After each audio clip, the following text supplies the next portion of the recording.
Okay, guys, we are hot. We are hot. Let's play the share around music here. Here we go.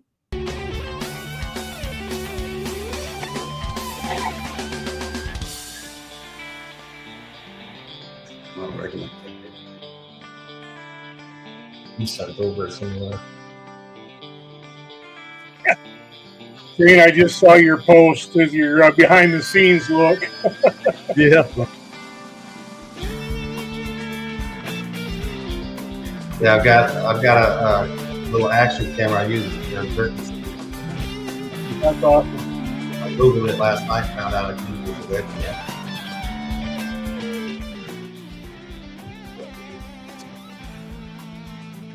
Put computers on.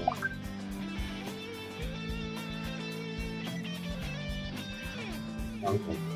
Just the basics. Yeah, I have brain parts. Well, that's kind of what.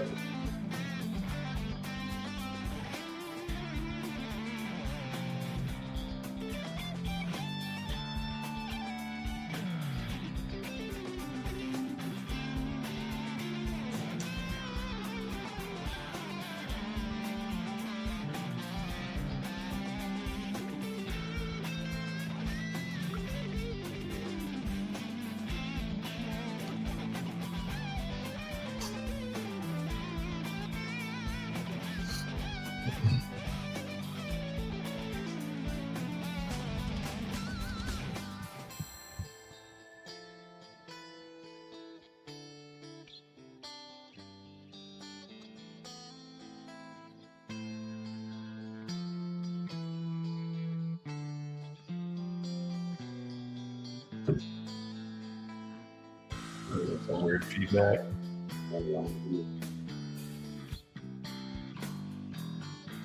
Brian Banknell, good evening. Mike Aguilar, good evening. Well, Kenny? I'm good to go.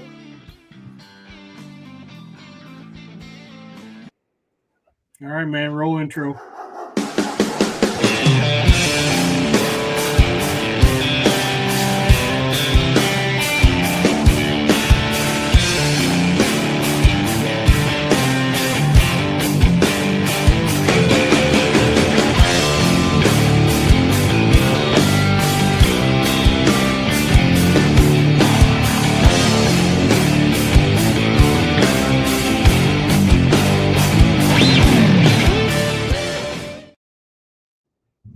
Hello, friends, fans, and faithful followers.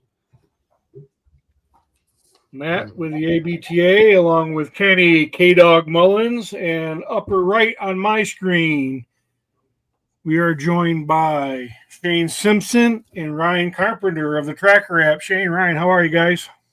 Good. How you Good. doing, Matt? Kenny? Good. How are you? Doing well, man. Doing well. So today we're just having a kick around about the TRAKR app and tracking and updates and features and vision and any tracking stories you want to talk about. You know me, you know us. We're not overly structured. We let the conversation evolve on its own merit, and we certainly want to hit the points and hit those updates and things that you're talking about. That you were talking about with Kenny here a week or so ago, and just hang out and chat, man. If you guys don't mind, we'll hit some viewer comments and stuff too. They may have some questions for you. So Yeah, I'm hoping there's plenty of those. yeah, sure. Me too. There typically is. Sometimes it takes a little bit to get them rolling. We got 20 viewing us right now live. Typically we get up in that mid 30s, upwards of 40 on a good day in the moment. So yeah, let's dive in. But before we do, Kenny, do you anything you want to mention on the intro here? Nothing right now. Nothing right now. So, all right, Shane and Ryan, again, thanks for coming on, man. We'll be as efficient as we can and be respectful of your guys' time. But quite frankly, I want to throw it over to you guys. Introduce yourselves. Tell us tell us what you've told, hundreds of other podcast hosts, and then we're interested in. We're on the leading edge of the new, news and notes and updates for the TRAKR app, guys. So go ahead, tell us about it, man. All right. Well, I'll give a brief summary of how me and Ryan got involved in this. This is something I came up with. I don't know. It's been 5 or 6 years now. The idea. Ryan actually heard me on a podcast back then. I was talking about data we collected with the Minnesota Tracking Dogs group, and I had tons of data we collected because we had kind of a precursor to the app on a web version where hunters would basically do what you do on the app and then just hit send, and it would send emails out to all our trackers.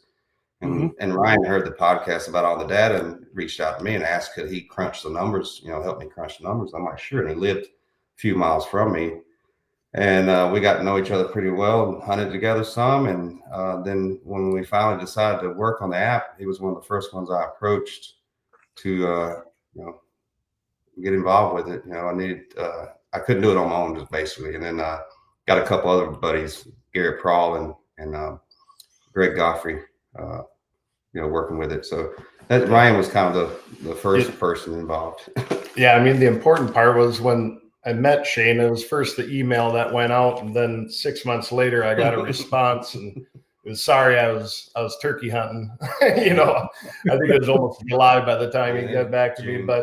But yeah, we hammered it from there, and that was definitely the basis, at least on the analytics side of things, when we started going through there. And even with Shane's data points that we had, a few hundred of them, we were starting to see different trends and stuff with it. And we're like, how cool would that be, just to get thousands and thousands of points of data and just see where that goes.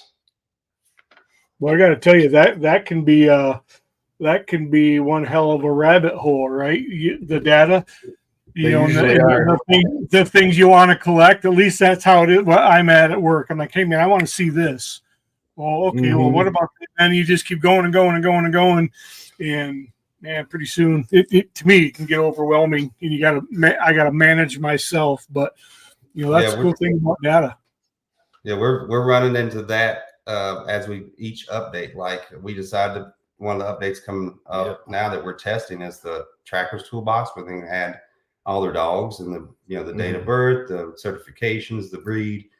And I'm like, okay, now we need to tie this into the analytics too, because everyone's always asking, what's the best breed to track with? And all the dogs are good tracking dogs if you spend the time with them.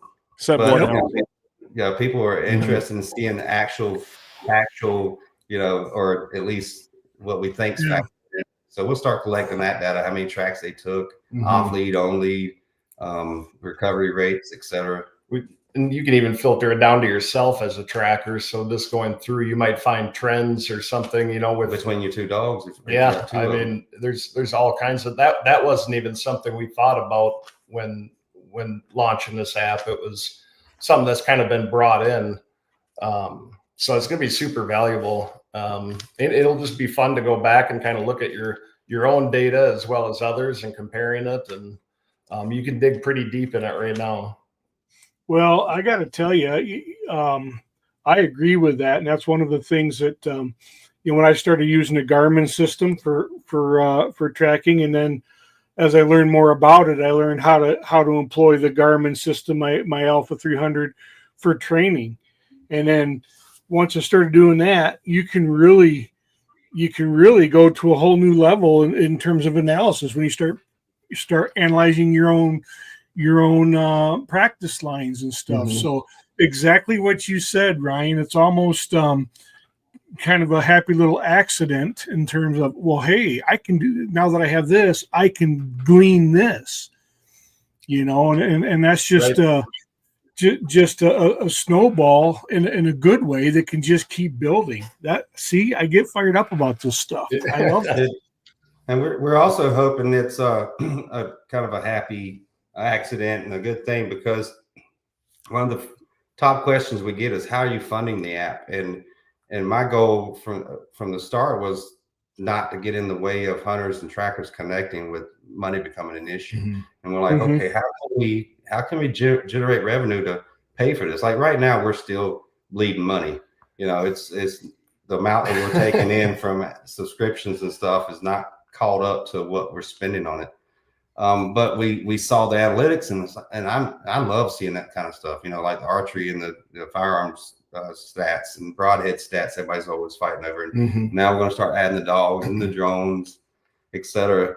And if everyone thinks it's as cool as I do, then they're not, they don't have any reservations about spending a couple bucks a month to see that stuff, or just subscribe so they can help help support us.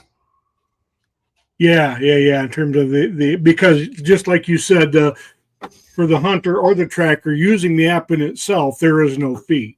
But if you want access to all of the analytics, that's where there's a subscription for that will get you access. Yep. So other than that, just to use it for its initial and most purest intent to connect trackers and hunters, that's free for Lottie Dottie and everybody. Yeah, and hopefully we can keep it like that for the life of the app. Yeah, that'd be the intention. I mean, we've done a lot of improvements this year as well, and it's going to be an upcoming release. But some of the things, we're just trying to get the hunters and trackers to connect during the rut, during gun season. There's 1,000 hunters and only a handful of trackers, and sometimes they're not getting a response back because there's a significant amount of requests going out.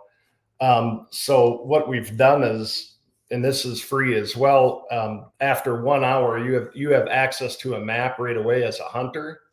When you put a request out, you can look at the map and see in general where trackers are and how many are around you.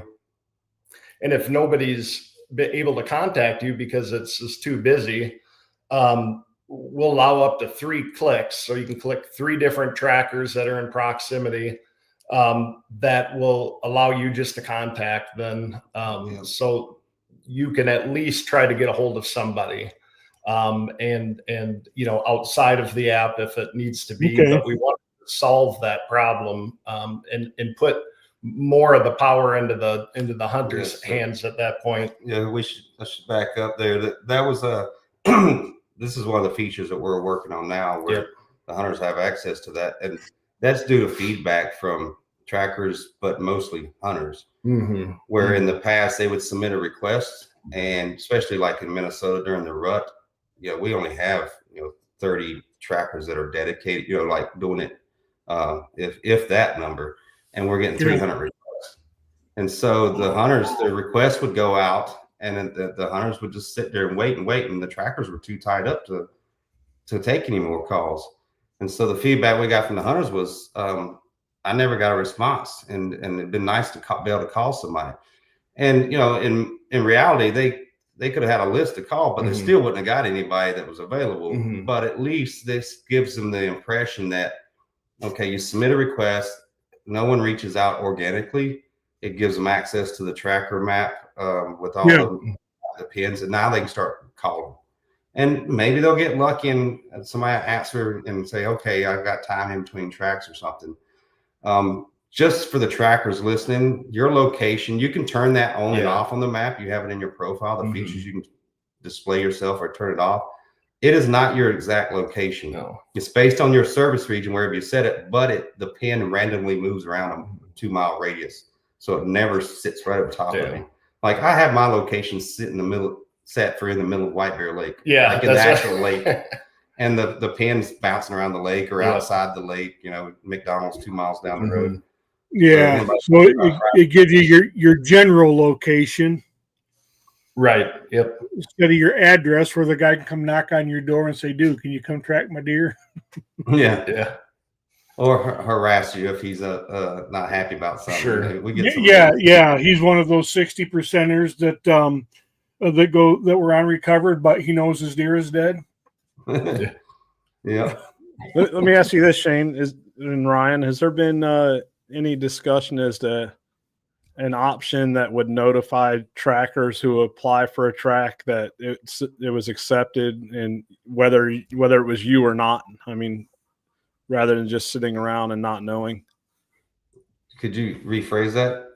So basically, let's say there's a track that comes available and Matt goes on there and applies for it, and I go on there and apply for it, and they choose Matt, is there a notification or maybe a future ability for that to?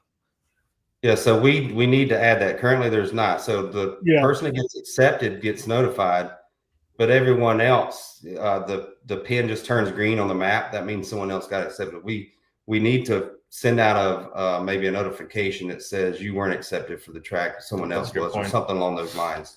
That's something we've been asked a lot at some of the seminars, and I honestly keep forgetting to bring up. And when you were just talking about that.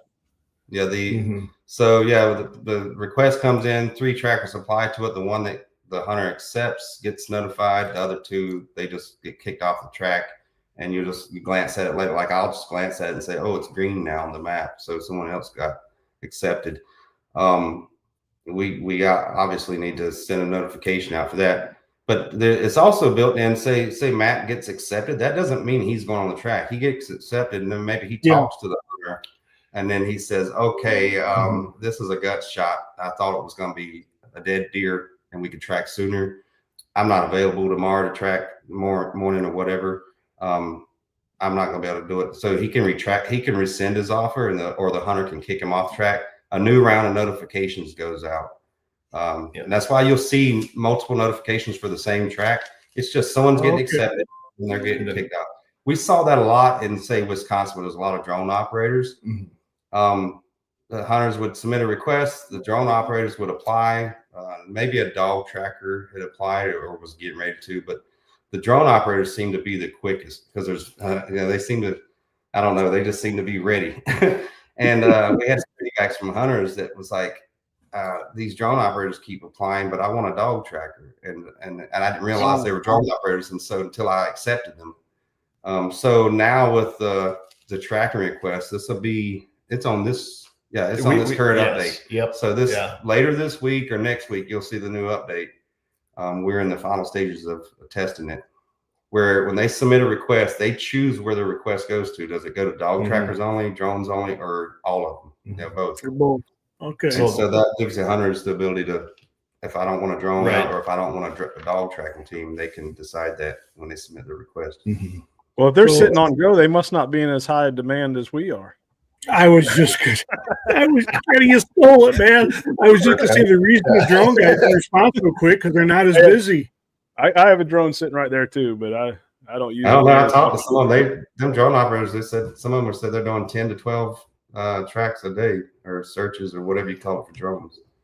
I can't recall if we had on the just the tracker, like waypoints, if they had both icons, last year. So it's very clear now which, if they have both, they'll have an icon of a tracking dog and a drone, or it's going to be one or the other. So it's very clear what you're getting now, especially if you, at the end of your request on the questionnaire, you select both. You'll know which one you're getting as it comes in. Yeah. Okay. Yeah, that's cool. I mean, it's here. It ain't going anywhere. But, so I think it's good that we are able to offer that distinction and clarification. That's a nice feature. Good. Yeah, I mean, like each has their place, but there's going to be hunters that prefer to see a dog work. There's going to be some hunters, especially the younger generation, I think, of like seeing the drones out there versus, I don't know. That's just kind of the impression I get when I see some of these comments is like, oh man, I had a drone come out. It's so cool. And it tends to be the younger crowd that likes that part. The ones that don't have the wisdom yet. Hey, I will tell you, I'm probably the older crowd demographic, and I think they're cool as hell. They are. I'm a dog guy, but drones are cool, man. I have a drone, but it's not a thermal drone. I just use it kind of playing around with. I think I've flown it like 2 or 3 times since I've owned it. Like in the driveway of me shooting the bow the other day. And it's cool to fly. I just don't get an opportunity to fly it as much as I want. And if I had a thermal drone where you could see critters and stuff all the time, man, I'd be flying it all the time just looking at stuff. Not illegally, but I just think it's cool technology. Yeah, I mean, I My got problem is I like to sleep at night. That's the problem I have. Yeah, they're even using it for farming at this point. I have a friend who uses it to fertilize at points. You know, it's crazy how much they can, even how much they can pick up, you know, how large they are. Oh yeah. It's becoming really big in the ag industry. Mm-hmm. So I've read. I mean, I'm not in the ag industry, but from what I've read, I mean, don't get me wrong. There's some incredible expense associated with it, but it's becoming a pretty dang big deal, man. Yeah, I've got a buddy that's uses it for ag spraying and then lost pet searches, deer recovery. You know, it's a all year job really. But it's no joke either. I mean, and I don't mean to derail our conversation to ag drones, but you have to have all kinds of certifications. Not only you have to have your 107 stuff and all of that, you've got to have if you're spraying with it, you got to have all kinds of certifications for your chemicals. Sure, or whatever. Got their hands all in that. Oh yeah. Yeah, it doesn't want to show up with the background on there. Oh yeah. Which one is that, Kenny? My drone's about this big. Let me figure out how to get this background off of here. But that's not the one that that's a good size one. But you're not spraying food plots with it. No, this is the M30T, DJI M30T. Okay, yeah. So we should probably you brought up the model. That's in the this current update where you can add to your TRAKR toolbox. The drone operators can put the manufacturer DJI and then the model. I was only able to dig up like 8 or 10 manufacturers, a lot of models, and a lot of them probably are not used for deer recovery. But we just kind of put them all there just in case if they don't get used. But for the dog breeds, my God, there's 330 different breeds. Oh my Lord.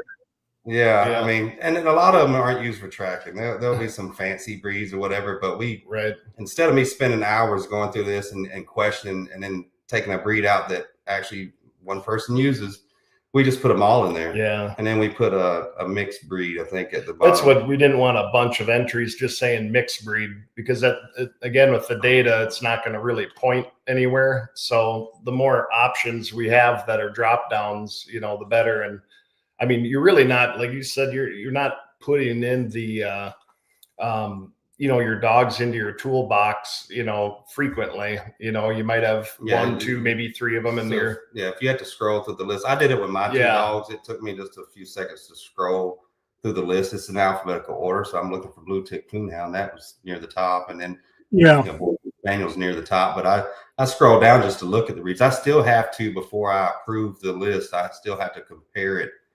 And I may just post it online or something for everyone else to look at and say, okay, my dog's not included. I had a guy send a message comment the other day. He said, make sure German short hair pointer is on there, GSP. And I'm like, yeah, surely it's on there. And I went through looking at first and I missed it. And I saw German long hair pointer. I'm like, how did they miss GSP? But it was in there. I just overlooked it. But yeah, it's something you're going to do once.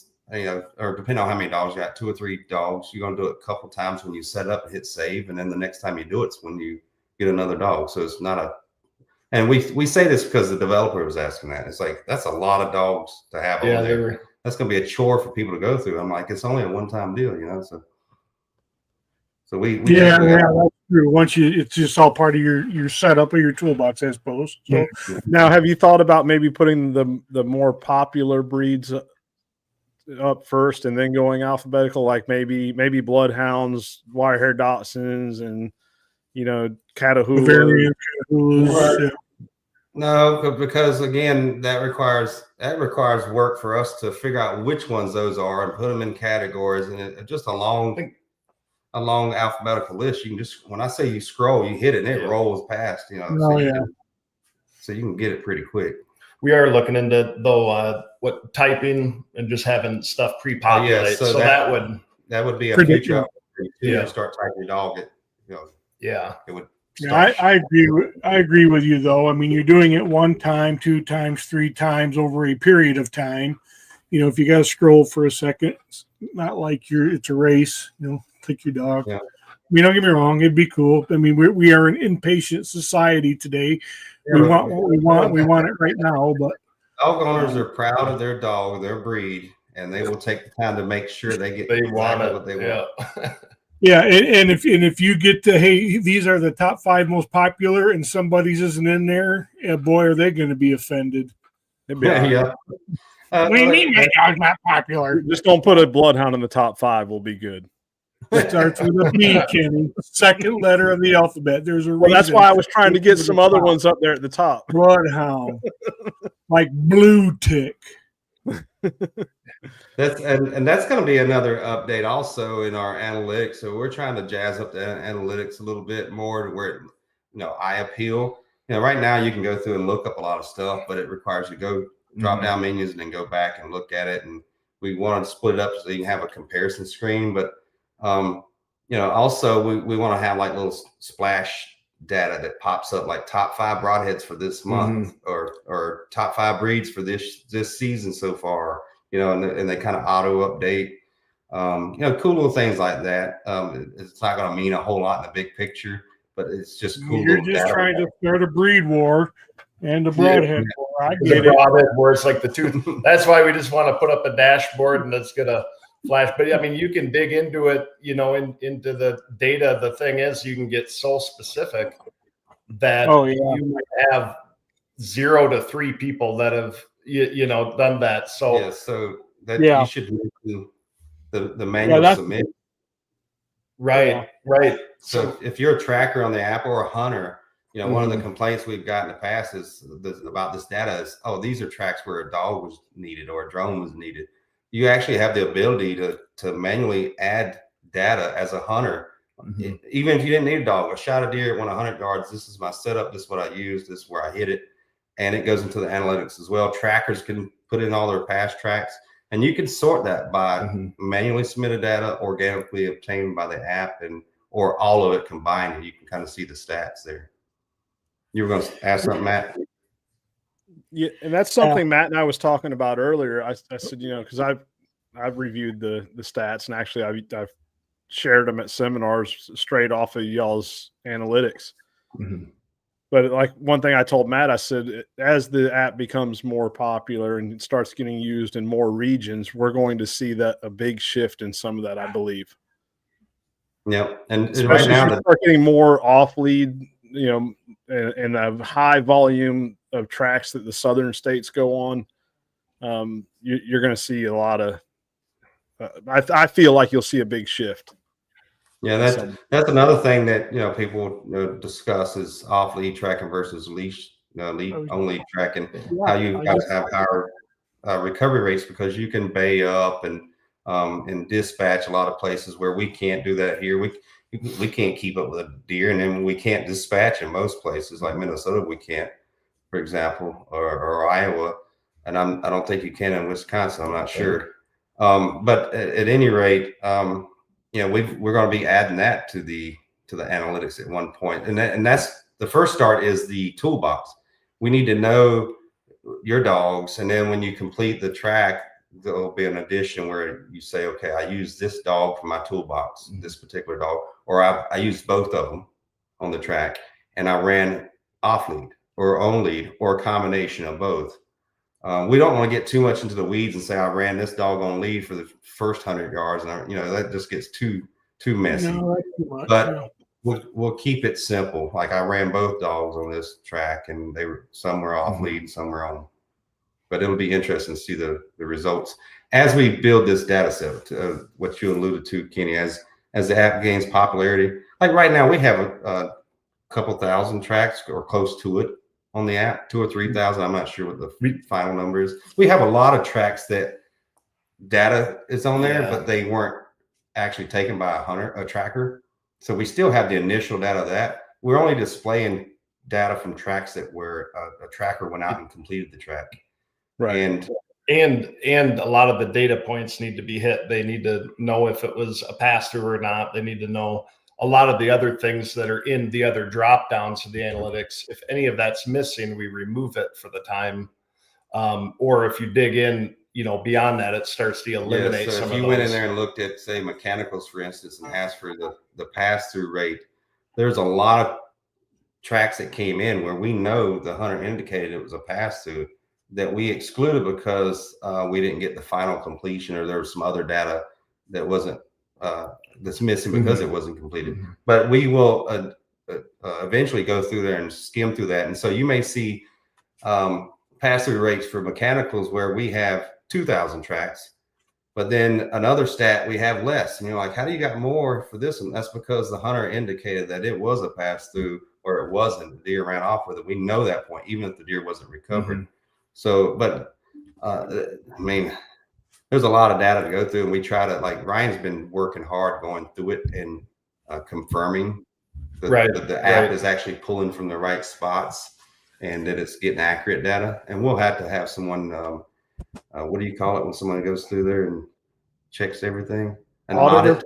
Auditing. I mean, that's basically what we did. I think in total too, we had I think there was 4,500 tracks, and it was boiled down to just under 2,000 that are put into the, and that's to make sure that, the data in a sense is pure, and we have all the points of data, and, there's no unknowns, I guess. At some point, we'll have to pay somebody to do this because you're going to look at tens of thousands of tracks.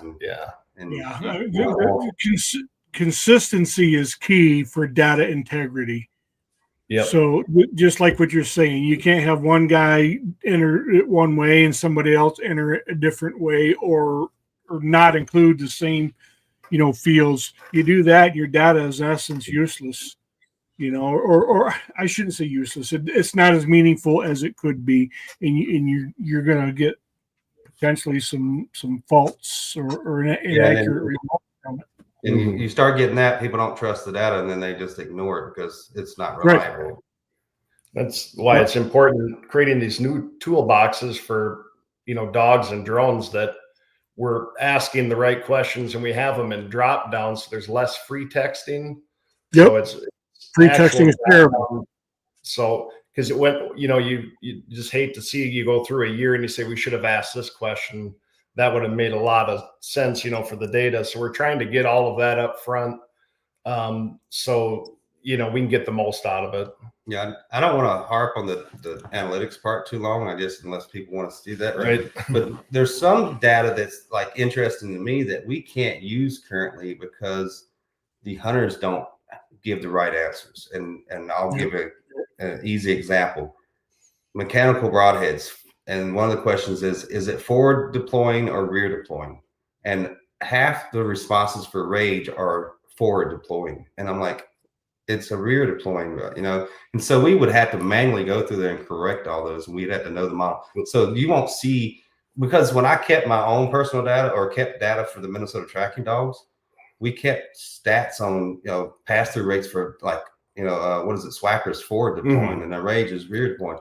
We saw less pass-throughs with the Swacker, for instance, but we saw more recoveries with that type of broadhead for whatever reason. I thought it was interesting statistics, but we can't rely on that right now because the hunters are giving the wrong answers for that. So I think we got most, if we can get the model numbers or the model types, then we can go back, in the future here to be able to. We could build it into the app where the app corrects it automatically. We can say, okay, anytime you see this model. Oh yeah. Because otherwise you got bad data. Yeah. Well, let me ask this, Shane. You said you don't want to linger too long on the analytics, but I've got to ask you this. You can talk about it as long as you want. Oh, okay. Has there been any surprises based on the analytics for you? Have you guys looked at something that says, "Oh my God, I never would have thought that," or whatever? What is that? You're both going, yeah. What was your biggest surprise based on the data? For me, it's the mechanical and fixed argument. For a long time, I was I'm 100% pro fix because I think they just do better, more pass throughs, and the pass through rates. This was confirmed. Kind of if you get a pass through, you have a higher odds of recovery. There's a more chance the deer's dead. But as the data started coming in, and the mechanicals are just outperforming, and I saw that old what is it, and the naval base or whatever, where they had the stats from all the bow hunters and the recovery rates. Yeah. I know what you're talking about. Yep. And they had mechanicals, outperforming the fix. And I'm like, no, that's not right, because my initial data when I first started collecting data showed, the fix were doing better. But as the data is poured in from multiple sources, not just my own, it did this. The mechanicals went ahead. They still the pass-through rate for mechanicals is not as good as fix, but even with a non-pass-through, the mechanical, it does enough damage that it kills the deer. And then the ones that get pass-throughs that are mechanical, they have a much higher recovery rate. And so it's because they don't have to call a dog with a fixed blade. Well, so that was what I was going to bring up. I mean, we'll see that. That's why another reason for the manual submissions. That's exactly right. You can do your manual submissions without a dog.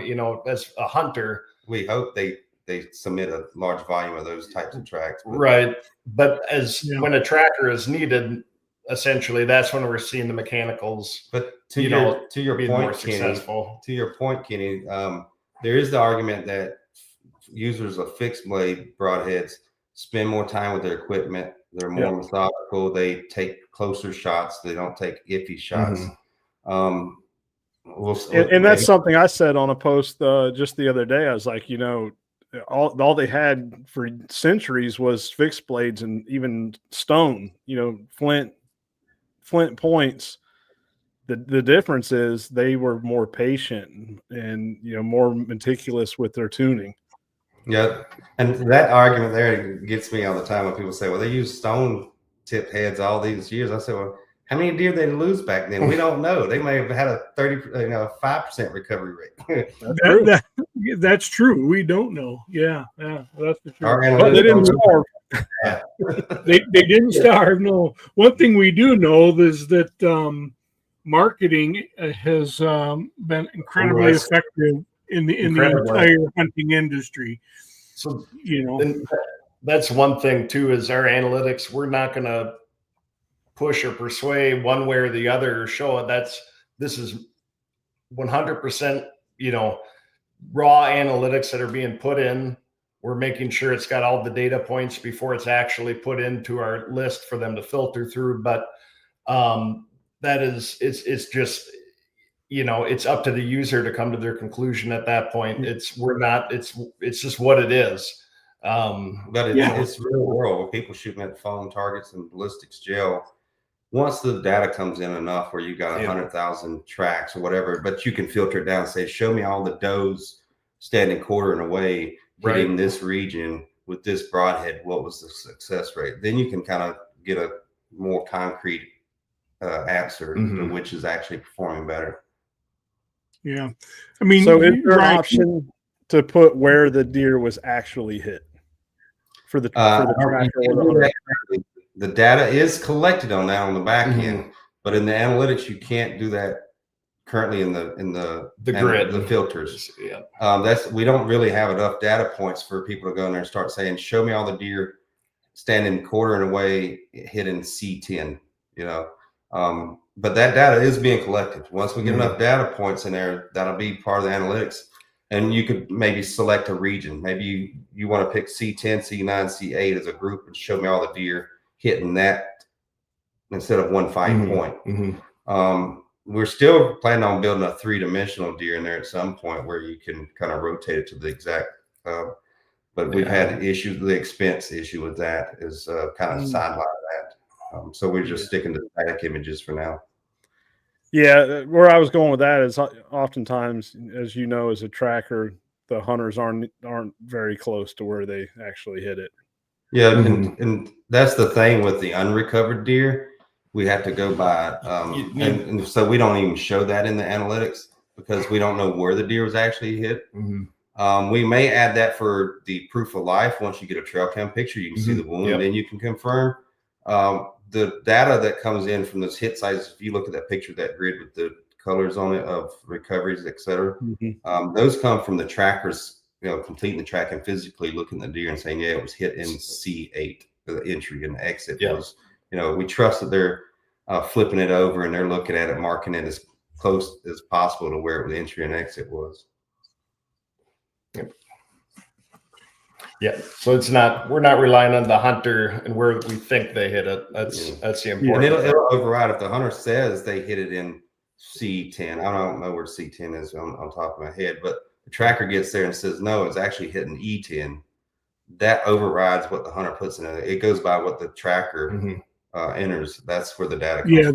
The verified point of impact. Yeah. Now, but that'll be another statistic also, because I collected data on hunters, whether they were using field lighted nocks or not. Yeah.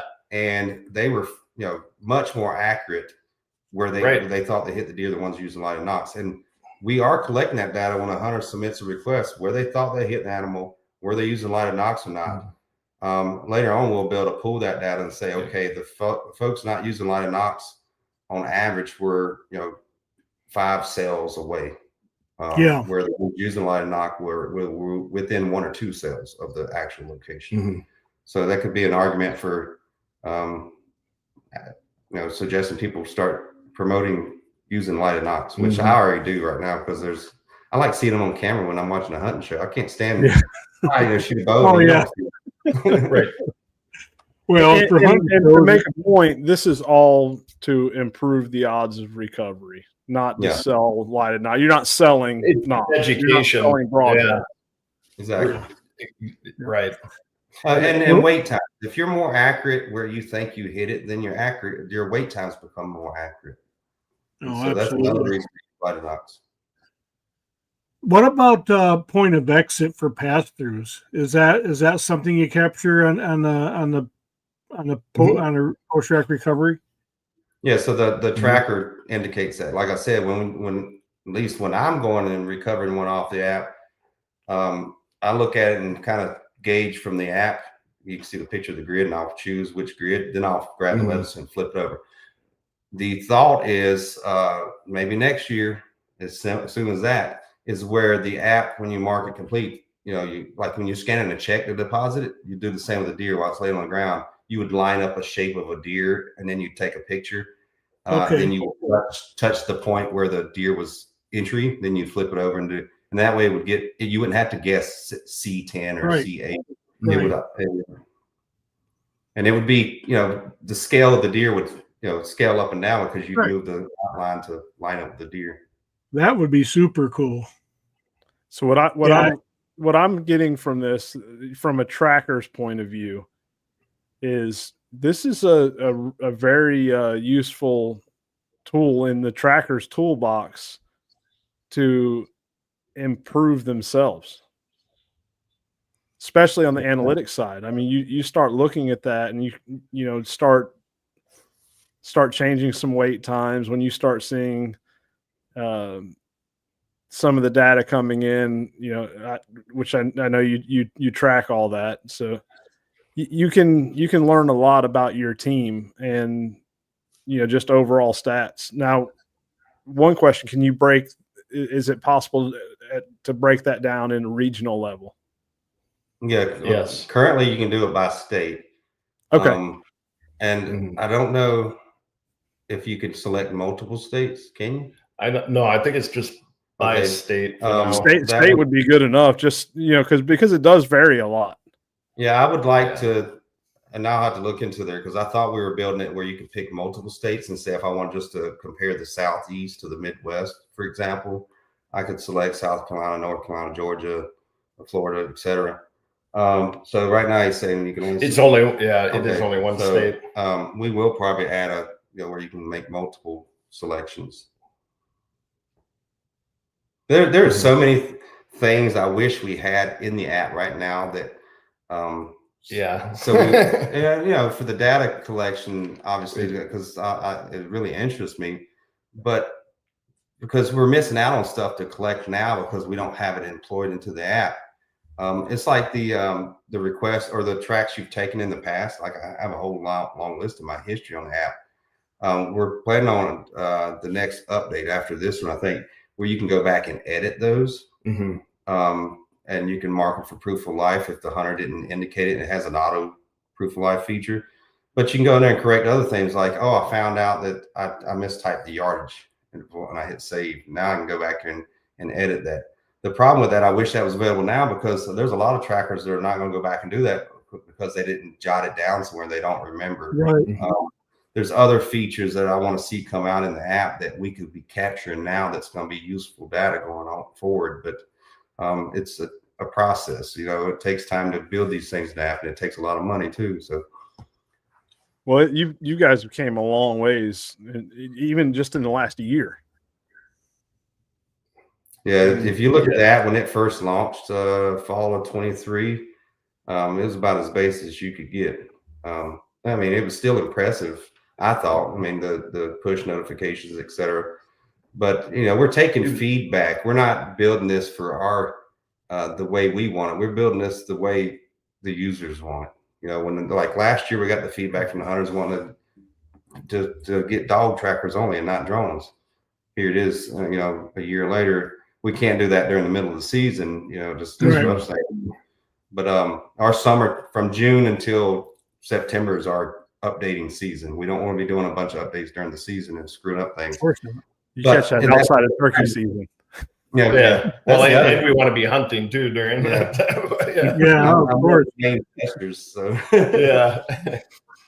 So what other updates do you have ready to launch, or have you already launched that would be interesting? So the hunter map is available now, the TRAKR map on the hunter's account. Yeah, and I think that's a question I'm seeing there is, you know, having a map with the tracker's locations, and once a hunter puts in the request, they will be able to see that. Now, like you said, on the question, it's not going to be a live, you know, feed of where they're at for safety reasons and stuff, but just where they put their position. Yeah.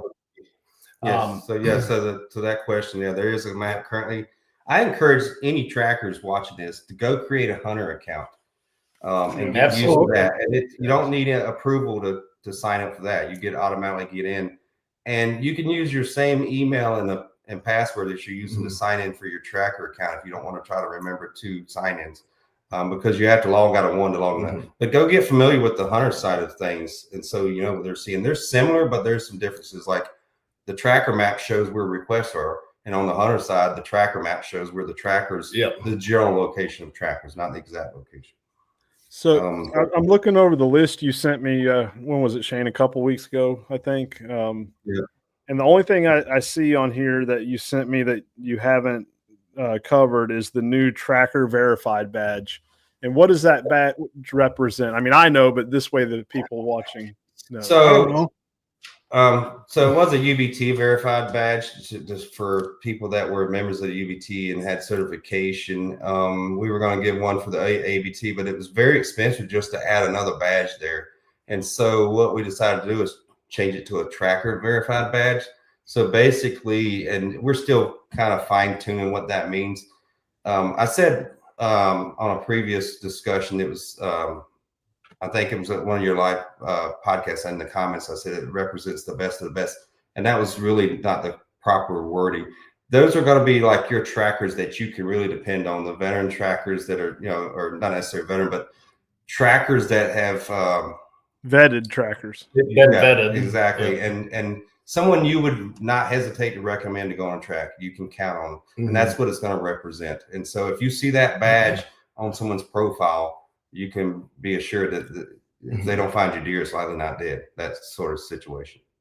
Yeah, and they certainly going to give their best effort and take character, you know. Yeah, and as far as the details on who gets that, we're still going to be working out. Obviously, we're going to work with the UBT and the ABTA, you know, getting feedback, and then or state networks. Like I can speak to our Minnesota network and I say, okay, who gets this badge? Who are all the trackers? And that'll be most of them in our network. Yeah. You know, some of the trackers and trainings won't get it yet, obviously, and then so it'll go by each network, feedback, etc. So do you mind sharing how the trackers are vetted, just so people, both hunters and trackers out there, know? It varies from state to state, and region to region. A lot of it, like I'll give, for example, Minnesota. I let the Minnesota network vet those, for us. And so, they may reach out to them on our behalf and ask some questions about their experience, and if they got a certain amount of recoveries, they'll say, well, send me pictures of the recoveries.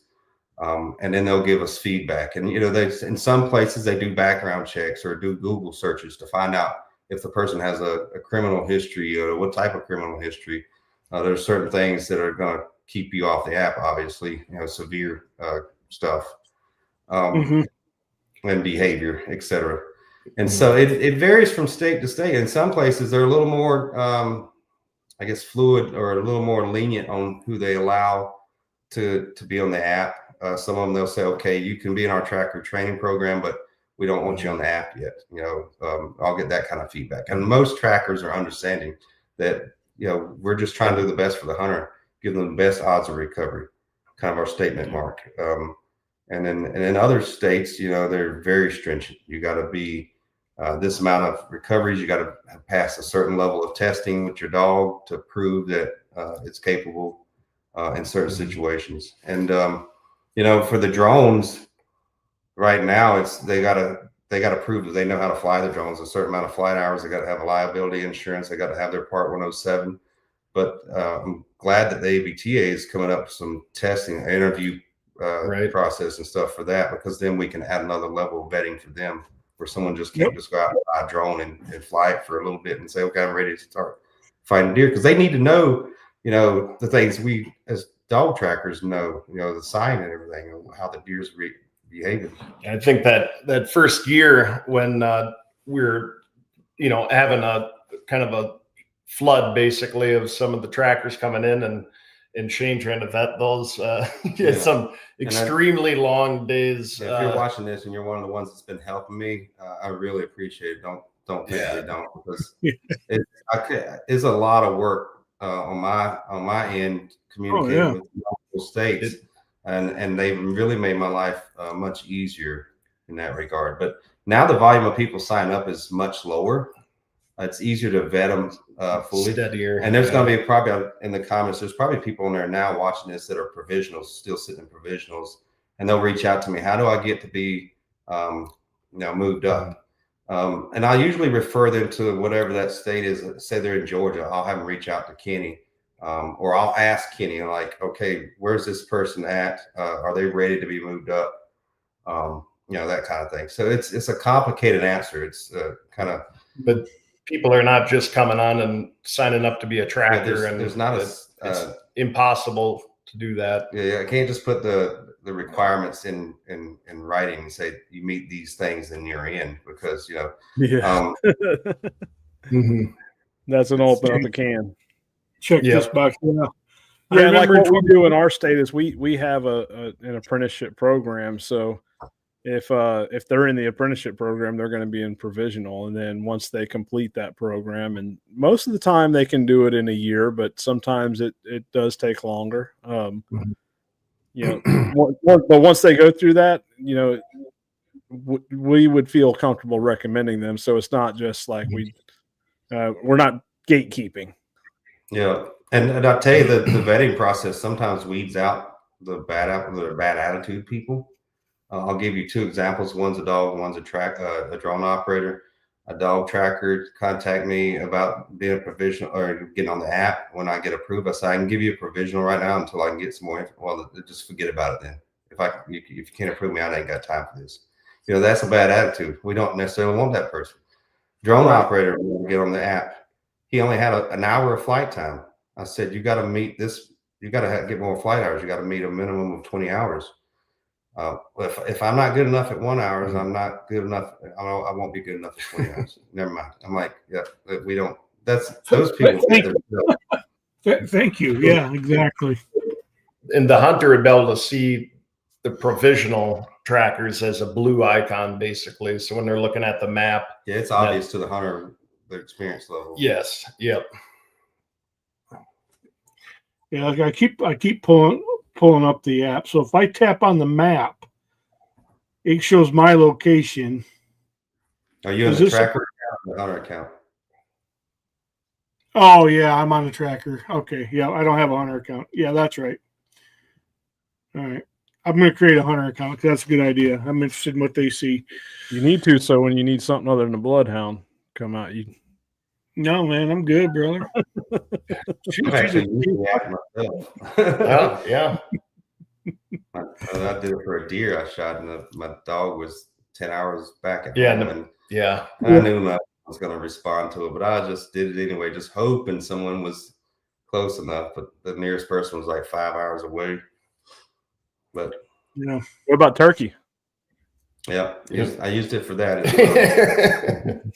I'm saving that for my videos when I post them in the spring. Now you just ruined the surprise. I submitted a request for turkeys, and I actually gave an alias. I think you ruined the surprise. I gave an alias. I wanted this gobbler, and I felt that he was probably going to die, so I searched for him, obviously. But then I submitted a request on the app, and I put an alias because I didn't want people to see my name and know that it was me, think I was just doing a test or be afraid to apply. And so I had a couple dogs, offered, and then some drones, but the dog trackers, the 2 or 3 that I spoke to weren't available. They were at work or too far away, or my dog doesn't track turkeys. I was able to get talk to 2 drone operators. One was able to come that night, but I had another one that was able to come pretty soon, and had some storms moving in. So the one that was coming pretty soon, and they didn't charge much. It was $150, I think he charged, which was to me. Don't give away the results, so they'll want to watch the video now. Yeah.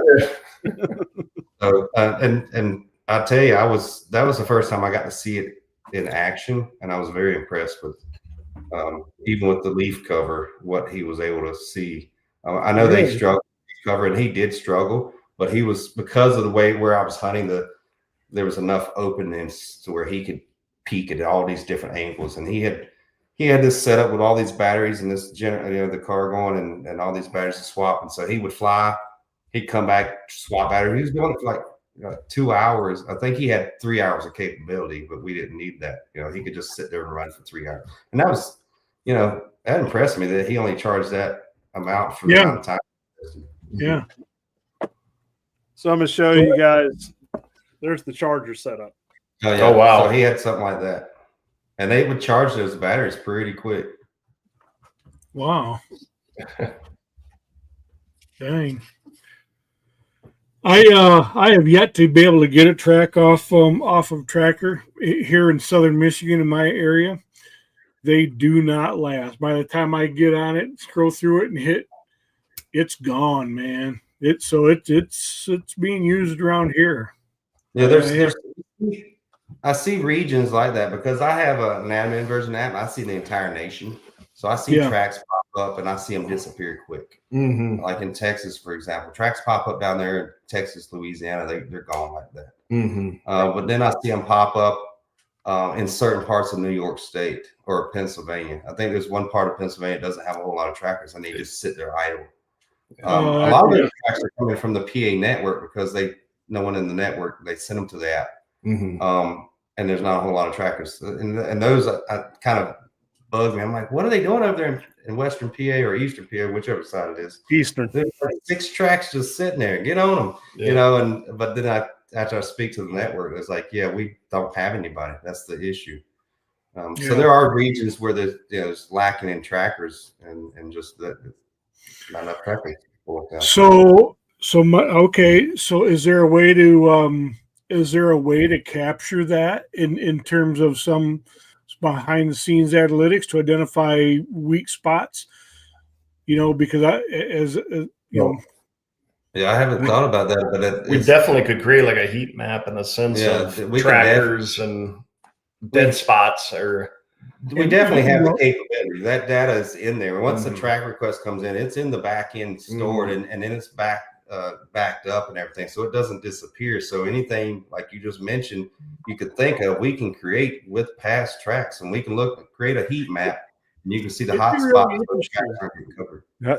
I know where Matt's wheels are turning here. No, they are. I'm thinking, okay, not What that you would don't that have anything solve? to You do in go to February. that- Yeah. What's that? I said, what would that solve? You'll look at a hot spot on the map, say I'm moving to Western PA now, so I can have Yeah, all these yeah. No, but we might be able to assist with developing Yes. some trackers in those areas. That's exactly where I was going. What a cool way in February to look and say, okay, where are the holes in the nation for tracking services? And what can we do, if anything, to maybe help bolster that area? If our mission is to truly help hunters recover deer, that's just another way to do that. Maybe we're not actually finding their deer, but if we can find a way to strengthen soft spots or help local networks strengthen soft spots by first of all identifying them. The local networks know the soft spots, but when you can really plot that stuff out and see it in front of you, it paints a whole different picture and perspective. And then maybe you can work with somebody or develop some types of course of action, incremental steps or something to help fill those voids. I don't know. I mean, That's a good last year at PA. Last Yeah. year in PA, they only the biggest list had 31 names on it, and you go look at it this year, and I think it's like 80. So that's one reason why we chose to go to Pennsylvania twice last year, and then went back again this year. And even when we went this year, there was a lot of new trackers there that we were able to, and some of them will cover that dead zone that you were talking about. Yeah. Yeah. I'd tell you, as soon as we get over it, we end this podcast, I will send a message to the developer and get a quote on creating a heat map for something like that, and see if it's relatively inexpensive. We may toss it in the next update, just to see the uncovered tracks, requested go uncovered kind of heat map. Maybe be able to filter to the ones that get covered, or even just being able to have that data pulled to us, and we can create something to publish. Yeah. Yeah, even if you can just get us something, and maybe we can assist with right. that. Yeah, it doesn't necessarily have to be on the app. Right. Usually that's kind of free for him to just give us the data, but then we have to put in the work to cut or Ryan. Yeah, they don't do that for us. To slice it, dice it, and make it meaningful. That's the thing, making it meaningful. I don't know. That's the kind of stuff. I think it'd be good for us, and then also, well, I'll talk to you about it, but there's some other stuff we can utilize to help with this as well. And I'll get with you afterwards on that, Matt.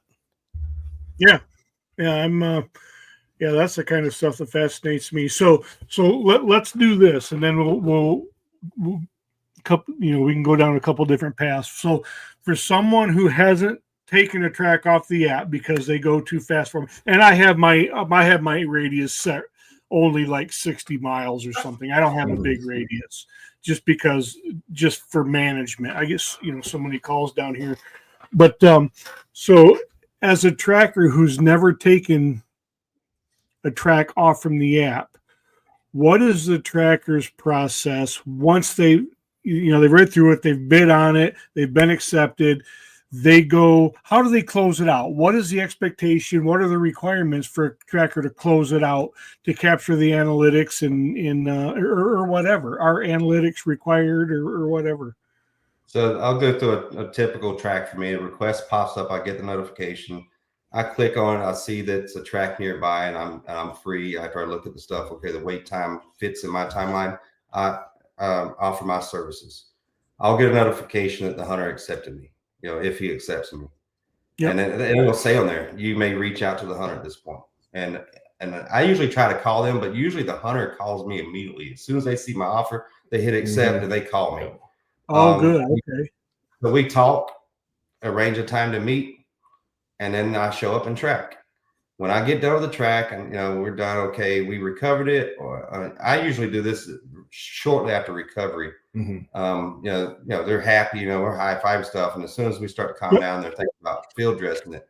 Well, actually, I wait for them to field dress it if they're going to field dress it, so I can get the organs that were impacted. But basically, when the track is over, I just open up the track in the app, and I go to the mark track is complete. When I do that, it asks me a few questions like, okay, it automatically puts in the time and date, and you can edit that. Like, say if you forgot you drove away, and it was 4 hours later, you can back date the time. But I usually do it out there at the site, so it auto populates. It'll ask me like, how far did the deer run, or how far away was the recovery? You can do your best estimate. Where was the animal hit? Entry wound, exit wound, what organs were affected? Just a few questions, and they're all conditional. So if you answer yes or no to one, it may not ask you the next question, or it may ask you in a different way. And then you just hit submit or whatever it is on the end, and it says your track was successfully completed. And the hunter gets a notification that you marked it complete. And that's basically it. And it goes into your history. And we just updated that in the history to add the year, because I've got a lot of tracks I've taken on the app, and it had it sorted by just month. And so I had tracks from 2023 on there mixed in with 2024 tracks. So now it has the year. So that's all sorted. And that's another thing, like I mentioned earlier, we're going to be able to go back and edit. But that's basically it. You get accepted, you track, and you mark as complete and answer a few questions, and you're done. Then if you don't have a recovery, that tracker would get a notification. Yeah, so if it's an unrecovered animal and you mark it as complete, 30 days. Is it 30 days? I think it might have been more than that. But a certain period after you track, the hunter gets a notification asking, was the animal seen on trail camera or shot later in the season and stuff. If they indicate yes, then you get a notification of proof of life, and it puts a yellow check mark on your stats that it was a proof of life. If they indicate no, it goes dormant, and then like 8 months later, ask them again. And I've got when they went live with that feature on the app, when the developer sent us the final version, I was getting a bunch of notifications of these hunters, because they sent out a mass notification to all the past tracks. And a lot of hunters were going, oh yeah. And I called one. I'm like, you mean to tell me you saw that deer live to that track? He said, yeah. Did I not call you and let you know? I said, no. I've been scratching my head about that forever, because I thought, and so that's the reason we added that, because sometimes the hunters just forget. We're the last thing we're talking about. That's something we share at seminars is for you the tracker to follow up, because the hunters the hunters don't very often. Even with this auto feature, the ones that don't go to proof of life, maybe reach back to those hunters. Like I could probably reach out to and that's the nice thing about the app as well. Everything's right at your fingertips. I don't have to go back to my phone and say, because I used to save hunters' numbers in my phone, and I put track 21-23, which was track 21 of 2023. How I remembered them. It may be Dan from track whatever. Now I can just click on my history in the app, and it opens up the details of that track, and it has the hunter's name, phone number, the location, everything. So I can just go to the app and then call the hunter and say, hey, I did this track last year. Did you ever see that deer? Yeah, I did. And then, if I ask them, do they get the notification just to see if the app's working? Oh, I uninstalled the app. Sometimes the hunters don't. Sometimes the hunters don't keep the app, on their phone all the time if they don't use it regularly. Yeah. So I have two questions. Can and you may have answered this already, and I just missed it. Can a hunter use the app to keep stats and in their, use the app to record their tracks that weren't taken from the app? Yes, so they can they could use the app as their track record keeping, even if it doesn't come through the app. Yeah, so both accounts, TRAKR accounts and hunter accounts, have and we're going to update that right now. If you go into the analytics page in the upper right, you see like three little dots with three long lines. We're going to change that to make that more obvious. That's the manual submission feature, and you can go manually submit tracks. And if you use the app to get a tracker out there, that's in your history as well as a hunter. So you'll have that combined. So you can go to the analytics and see my tracks versus the system wide tracks. And like I did that myself. I created a hunter account, and I went through and started documenting all the past hunts that I can recall, where I've shot a deer, what broadhead, and I have that in my toolbox, preset, like my Matthews Creed. And you can create multiple setups in there too. The same, like my recurve, I have 2 arrow setups for it. One's heavier than the other, but they both are tuned to fly great. So I could have recurve option 1 and recurve option 2. Anyway, you can have those drop down menus where it just auto populates, but then you can see all your stats. And I did that with a lot of the past tracks I have. So I have a combination of on my hunter side, I have tracks where I didn't need a tracker. Right. I just shot deer and tracked myself. And then on my TRAKR account, I have statistics of deer I've tracked. Yeah. So I think that's the important part is the hunter putting in, those successful hunts without needing a tracker to get that other end of the data. It just makes the data more valid. Yeah, absolutely. Yeah. But, I think I went back to 2015 or something like that with all the deer that I've shot. But one thing we've talked about is as you're going through, they're like cards, you can click on them and then go through all of the information and where you shot it and stuff. But maybe being able to put, a certain amount, more images and stuff into it. So it can almost be like in a way, a photo album where you could have it as the cover or something. You can click through it, just show your friends, some of the deer and stuff. It'd be an easy way to be able to. I just thought of something. That. We need to, in the analytics, separate hunter submitted data versus TRAKR to have that filter. Because right now I can go filter to manually submitted, but that's manually submitted of hunters and trackers. And so those could half and half could be dogs and some could be just hunters. So we need to add a filter. I just thought about that. Write that down. We need a filter where we can say, just show me hunter submitted data. And then we could get a recovery rate on different broadheads. There's so much you could pull from this data. Oh, geez. I mean, like you said, it's a slippery slope, man, because one idea just leads to another, and it's all cool and fun stuff, but it's just a matter of doing it in a way that it's manageable and what's important and incrementally, So here's the other question I had. You talked about the process for confirmations of life. Is there a way for hunters to report confirmation of death? Hey, TRAKR didn't find it, but I found it the next day, 150 yards beyond where we called the track. Is there a way to report that? No, but we need to put that in there. And that would be a part of it. So here's where my mind went. We're talking about, and I don't suggest that this should be used as a big brother or nefariously, but if we're talking about keeping a list of trackers of high integrity, if we have somebody who somehow got through a state network and fudged them, and this guy's 25% of his tracks are. I get what you're saying, and we definitely need to put that in there because and it might not necessarily be something that goes public, No. I wouldn't suggest that should be a public record at all. But it would be something like we plan to have like what I'm calling a quarterback rating, where like you see a track comes in as a high shoulder hit. A lot of people are just gonna, there's some people trackers out there are just gonna ignore that. But we would give that track value if you actually went on it, and so even if you took every track and you're taking the high shoulders, you're taking the low odd recovery ones, you're not going to be punished for it on the app. And this would be something we do in the future going forward. But you could look at this tracker and say, hey, out of all the tracks they took, they went on everything. They didn't filter anything. And these right here, everything points to a non-lethal hit, and they took them anyway. So they would, whatever the algorithm or the formula we figure out, it may give them a higher quarterback rating, even though they may have a low recovery rate. That's because they're not filtering, and and that might be that's a good thing.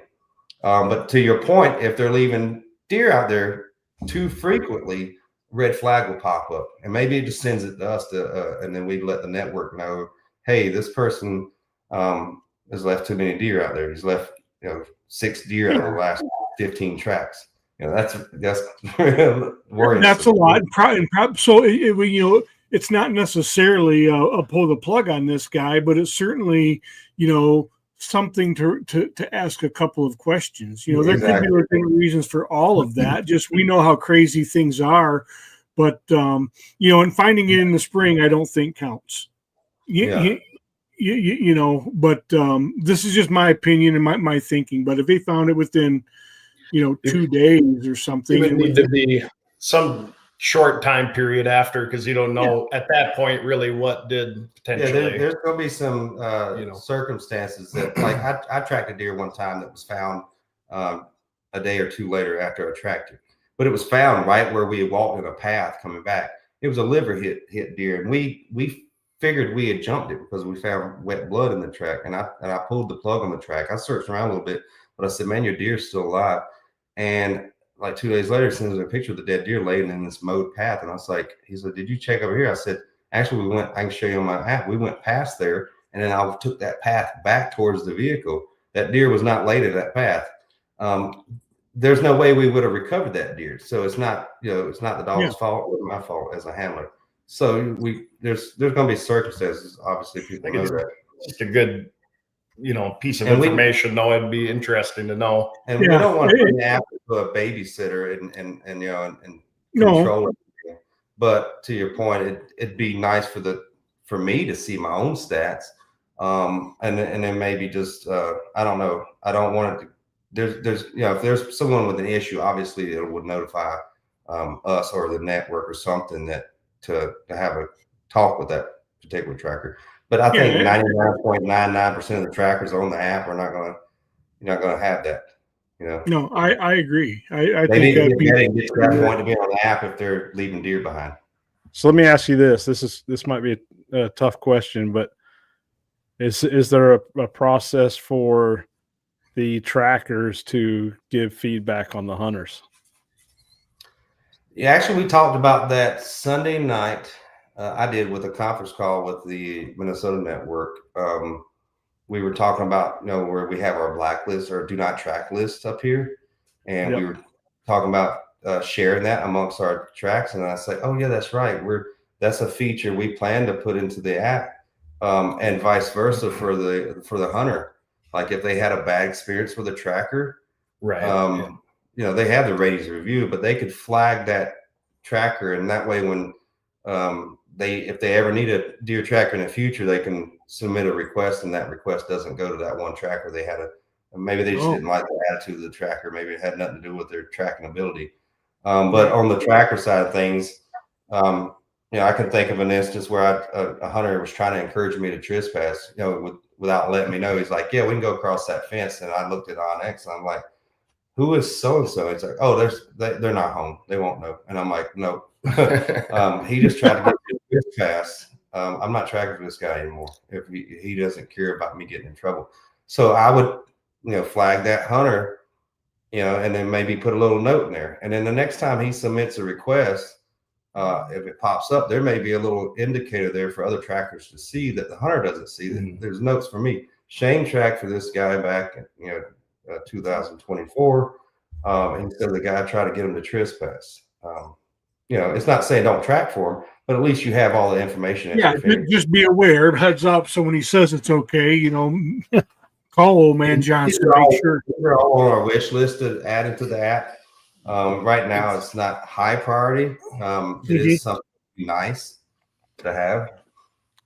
Well, I heard you kind of briefly touch on the hunters can rate the trackers, and I'm sure you as a tracker know that a lot of times hunters just don't want to accept the results. So is there a means for the tracker to be able to rebuttal that rating? So I had a call the other day, as a matter of fact, or email, and I called the tracker where the hunter gave not a bad review, gave 4 stars because they didn't recover the deer. And then the hunter actually saw the deer alive this year and knows it's still alive. And so like, how do they change it to a 5-star? And I'm like, I don't know if they can. They may be able to delete and I haven't tried that actually, but the hunter may be able to delete their previous review. On our end, if it's something like that's minor, there 4 stars is not going to hurt you. We've got a tracker up here in Minnesota that accidentally got 1 star from a hunter. The hunter, the team did great. They found my deer in no time. I accidentally hit the 1 star and hit submit. he's got so many 5-star reviews on his app that his average is 4.999 or something. You know, it's one bad review is not going to kill you. Now, if it's your first review, not relevant. But as far as fixing that issue, I haven't got to the point where we need to contact the developer and say, "Hey, They would be able to." Yeah, this review is unwarranted. Remove it, please." But we would investigate it and see if it actually is warranted. We don't want people removing reviews where the tracker actually showed up drunk, for instance, to a track, and the hunter put that in there, and then they come back and lie and say they're lying. We actually just can't take the tracker's word for it. Yeah. There's no, not I get that, but you know how some hunters are. You show up to a hunter that's belligerently drunk, and their deer's still alive, and they don't want to accept it. And yeah. So, I mean, there's not an actual process, but if you have an issue with a ratings review, reach out to me. You can go to our website and email, and it comes to me and Ryan, or you can call me direct. I think my number's on there somewhere, or shoot me a text would be the best way, because I don't usually listen to voicemails. I get so many spam and junk mails. It's crazy. So I got one question, and if you guys want, we'll jump into some comments. There's quite a few here. We've hit on some of them, but Ryan, do you track? I don't. No, I just do the data. I hunt. He provides me. I give him tracks. I gave him one last year. Yep. Yeah, that's cool. So let's Kenny, if you see a particular one you want to grab, let me know, or Shane and Ryan, if you see one, we'll try these questions. Yeah, my laptop's back behind the camera. No, that's okay. We'll read them out to you. Yeah, we'll read them out. We. So we'll start with this one, Mike Aguilar. Don't say it, Kenny. I heard of that bloodhound almost come out of your mouth. And Mike, it wasn't almost. It was full blown. Said it. He freaking said it. At least 3 times. I only do it to mess with Matt. Times. What's that? Let's only do it to mess with Matt. Yeah, because he knows he's jealous. That's what does the little girl on the schoolyard do, Shane, when she likes the boy? She picks on him, right? So that's what I like Matt. No, you like my bloodhound, and that's your secret. You have a secret love for him. So let's look at Diane's. Diane says when we were talking about recoveries, a dog's recovery rate is tricky. I'm not sure that it's able to be quantified accurately if the tracker screening tracks for great sounding tracks, or do they take almost any track on leash versus off? And you just spoke to that a minute ago, Shane, about coming up with a rating system or a weighting system. Yeah. So I'm gonna be honest. Technology advancing, eventually, I can see that all the data that the hunter gives us about a track, that AI or some type of algorithm can look at it and give us a predictor of odds of recovery. And if it looks like a high odds of recovery or low odds of recovery, and then also this tracker turned it down, then you can see that they're filtering tracks. And that would be, like I said earlier, that'd be getting into the weeds a whole lot. Eventually, I don't know how much we want to look into that. Well, I'll say this: I tried it one time just to see if it works out, and I'm just going to take this weekend and I'm going to screen just to see what the results were. And I'm going to be honest, it really wasn't that different. I mean, we recovered some that I didn't think we were going to recover in the past, and we've not recovered some that I thought were slam dunks. So I don't know how much it actually plays a factor. Yeah, that's a good point. I mean, I don't necessarily screen my calls or my tracks. There are some that I won't take just because on the weekend, like I work a 12-hour shift. I got home at 6 p.m. Here's a track that sounds like I'm going to be chasing it all night, and I got to get up at 4:30 in the morning. Yeah. I'm not necessarily going to take that track.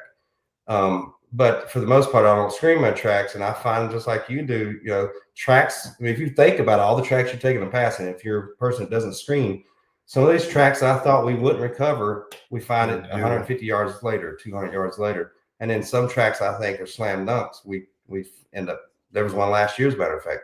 Guy shot it from the ground at 10 yards. Sound like a lethal hit. You know, he just didn't have a lot of blood in the marsh, and we ended up jumping that deer. And I'm thinking it was a leg hit. I think we found a bone fragment. I can't remember, but we ended up going 600 yards on that deer, and I finally started finding just wet blood, and I heard a deer get up. So anyway, to your point is, you know, even if you screen calls, you're going to run into unrecoverable deer. Yeah, and I did it just to see. I said, you know, I'm just going to try this. And granted, it was only one weekend, but I didn't see any difference. Even trying to get a quote unquote 100% rate, I was still in that 60%, which is, you know, mid 60%, which is where I typically hang it most of the time, anyways. Humble brag. No, not a brag. I mean, in fact, I just started looking through the analytics. If you go through the analytics, you choose by state, you'll be pretty eye open that off lead states versus on lead states is a 30 to 40% difference. Oh, I know. I was teasing you. That's why I'm anxious as you get you know, the analytics can continue to develop and you collect more data with the on lead versus off lead. Well, I just went through it. That's what I was doing earlier. When you see me looking down, I was looking at on lead states. Off lead is not an option to choose, but he was going to states where that's legal. So like Michigan versus Minnesota. What is because Michigan and Minnesota have had a lot of tracks on the app, so there should be some good data points there. And it's I looked at that. I believe Michigan was around 50%, and Minnesota I think was 25%. Okay, and Michigan's been off lead for how long now? Since 23. Okay, so that's what they launched that. Yep. So interesting. So you see a big jump there in recovery rates. Yeah. Oh, yeah, we still have a whole bunch of on lead trackers here, but there's plenty tracking off lead too. You know, it's but that is interesting. And when they start replacing those bloodhounds with some cur dogs and stuff, we'll see that get up there in the 60% range. Right. Well, I think when we started, we pulled some of the data, and it's like maybe 500 tracks. We were at what, 33%?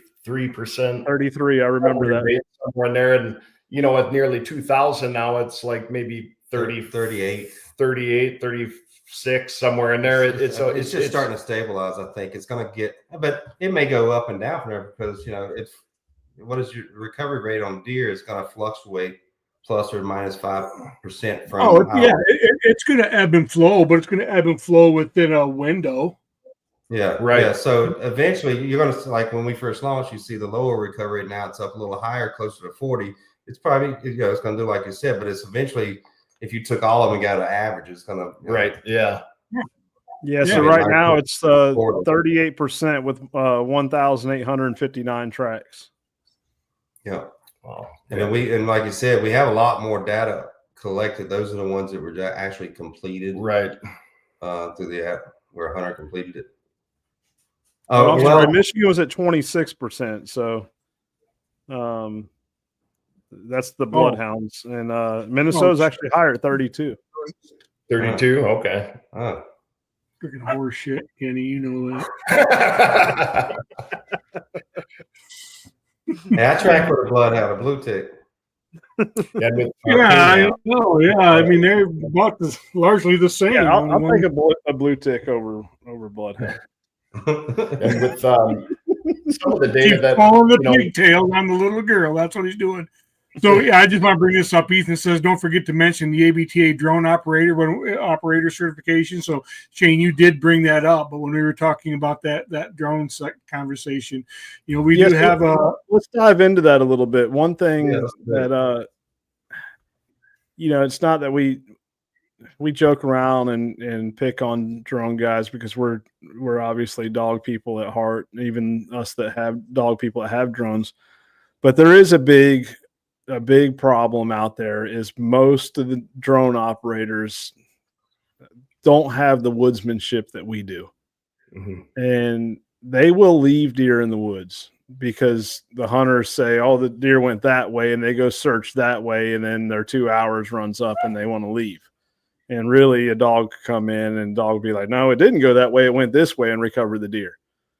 And as I started talking to more and more drone operators, we were talking about as I was putting this certification together, I kept hearing the same things. And even from some of the dog guys who are now drone operators along with the dog, they'd say, well, I don't need to go investigate the shot site. Well, why not? Well, there's no point. I mean, I'm just going to put the drone in the air. Okay, well, that shot site may show you a different direction of travel than what the hunter's telling you. Or that shot site may show you some sign that deer is still alive now, but if you wait 24 hours, that deer will expire. Where a drone guy that doesn't have the woodsmanship, he's just a nerdy, geeky guy that's looking for a side gig and can operate a drone and doesn't know when he looks at that deer where it's hit that it's going to die. And he just say, oh, your deer's alive. It's going to be fine. Yeah. So that's the reason I guess I'll say I started venturing down the road of the drone certification so that we can offer some education side of it as to what the signs, how to read the signs, and wait times. Not that wait times are in necessarily as important with a drone per se, but in some instances, and you could get into some trouble as a hunter if someone puts that drone in the air and they locate that deer and it's still alive, and then you go pursue it afterwards, you can be in violation of the law. So that's in Wisconsin, for example. They can't give the coordinates of the deer if it's still alive. They can come back out. There was a drone operator up here last year did that, found the deer still alive, just left, told the hunter he can come back in the morning, came back in the morning and found it, and it moved 200 or 300 yards. But they could get if they had seen his screen, or if he gave the coordinates and they went out there and dispatched it overnight. Actually, that's illegal, obviously.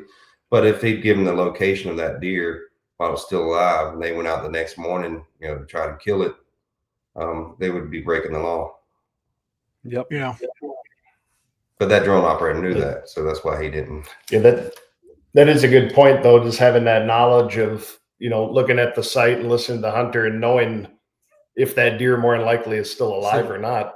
We earlier on, we did a lot of just going through and doing regressions and trying to find correlations, and was, I would say, fairly accurate, with coming up with a general percentage of what we think a recovery could be. It's something we're not really even wanting to put on the app, at this point, but it's something that we've looked at. And one of the main drivers was between the organ the hunter thinks they hit, but the time that has lapsed so far, and then from the recovery of it, and having those factors in there and tell you that there is benefit in waiting for certain shots. Obviously, we know that, and not so. It could be in part, there could be a tool that could maybe help some people, as far as maybe hold off, a suggestion or something based on the hunter's information that's been put in,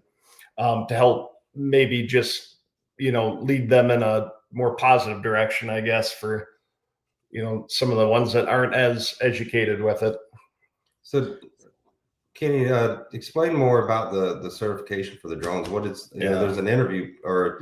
So there's there's a training portion of that. And actually we're actually going to put it into, Ethan's going to put it into a workshop where they can go online and receive the training, and there'll be some training and a quiz at the end, or quizzes throughout. So it will teach these operators the signs to look for, the questions to ask, average time to expire based on this type of sign. So it's more, I mean, honestly, anyone can buy a drone, fly it, and locate an easy deer. But we want to see, we also want to see them demonstrate, can they work a grid? Can they mark a target? Because when you start flying, and if you don't work a grid and you start flying, you start wasting a lot of time looking at the same live deer that's walking around that you've already checked 3 or 4 times. Well, you can mark that, and they need to be proficient at that. But the biggest thing for us is being able to educate them on, hey, you really do need to ask these questions. You really do need to understand how to read the sign and what it means. And also we're gonna build into that. It wasn't in the original education form that I had. We want to build into that. When do you call a dog? Swallow your pride and just accept, hey, this may not be the right track for this drone, or for me, and kind of, I guess you'd say, promote networking with the dogs. And I think Matt's going to pull it up right here. Yeah, I was just going to pull it up. If anybody wants to screenshot it or whatever to see what you can go to the AmericanBloodTrackers.org website and go to testing, and you can get the certification right there. But I'll go solo layout real quick. So if anybody does want to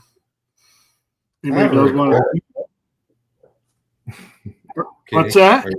I have a request. Well, on the events page or tab, is there a way to put more info about, like, I'll click on an event and it'll have like Iowa event, for example. And there's really not much info there as far as like all in one place where I can just click on see Iowa location, time. Yeah, we're working on that. Actually, we're going to go to our current website is a GoDaddy that you're super limited. So I'm going to build a WordPress site. Then I wouldn't have to bug you all the time. Hey, can you send me a PDF of that event? Yeah. Yeah, it's GoDaddy's easy, quick, and cheap to build, but you're so limited. Yeah. So sorry, back to the drone. So the dog trackers that have a drone, they obviously know how to interview a hunter, right? But they still have to take the test, though. They got to prove they can operate and find the target. Yes. Okay. So it's not like if you're a veteran tracker and you buy a drone, you don't automatically get the drone certification. No, you still have to show proficiency at operating the drone. Gotcha. Mm-hmm. Yep. So as long as and honestly, the dog, and I'm just going to put it out there. Obviously, there's some tension between drone versus dog, and we can blame one side or the other, but the bottom line is both are a great resource for recovering deer, and that's what we're here for. And if we're in it for the right reasons, which is to help hunters recover deer, huge, then we need to set that stuff aside and find a way to work together for the betterment of the community. Mm-hmm. Yeah, there's that word, community. Yeah, I agree.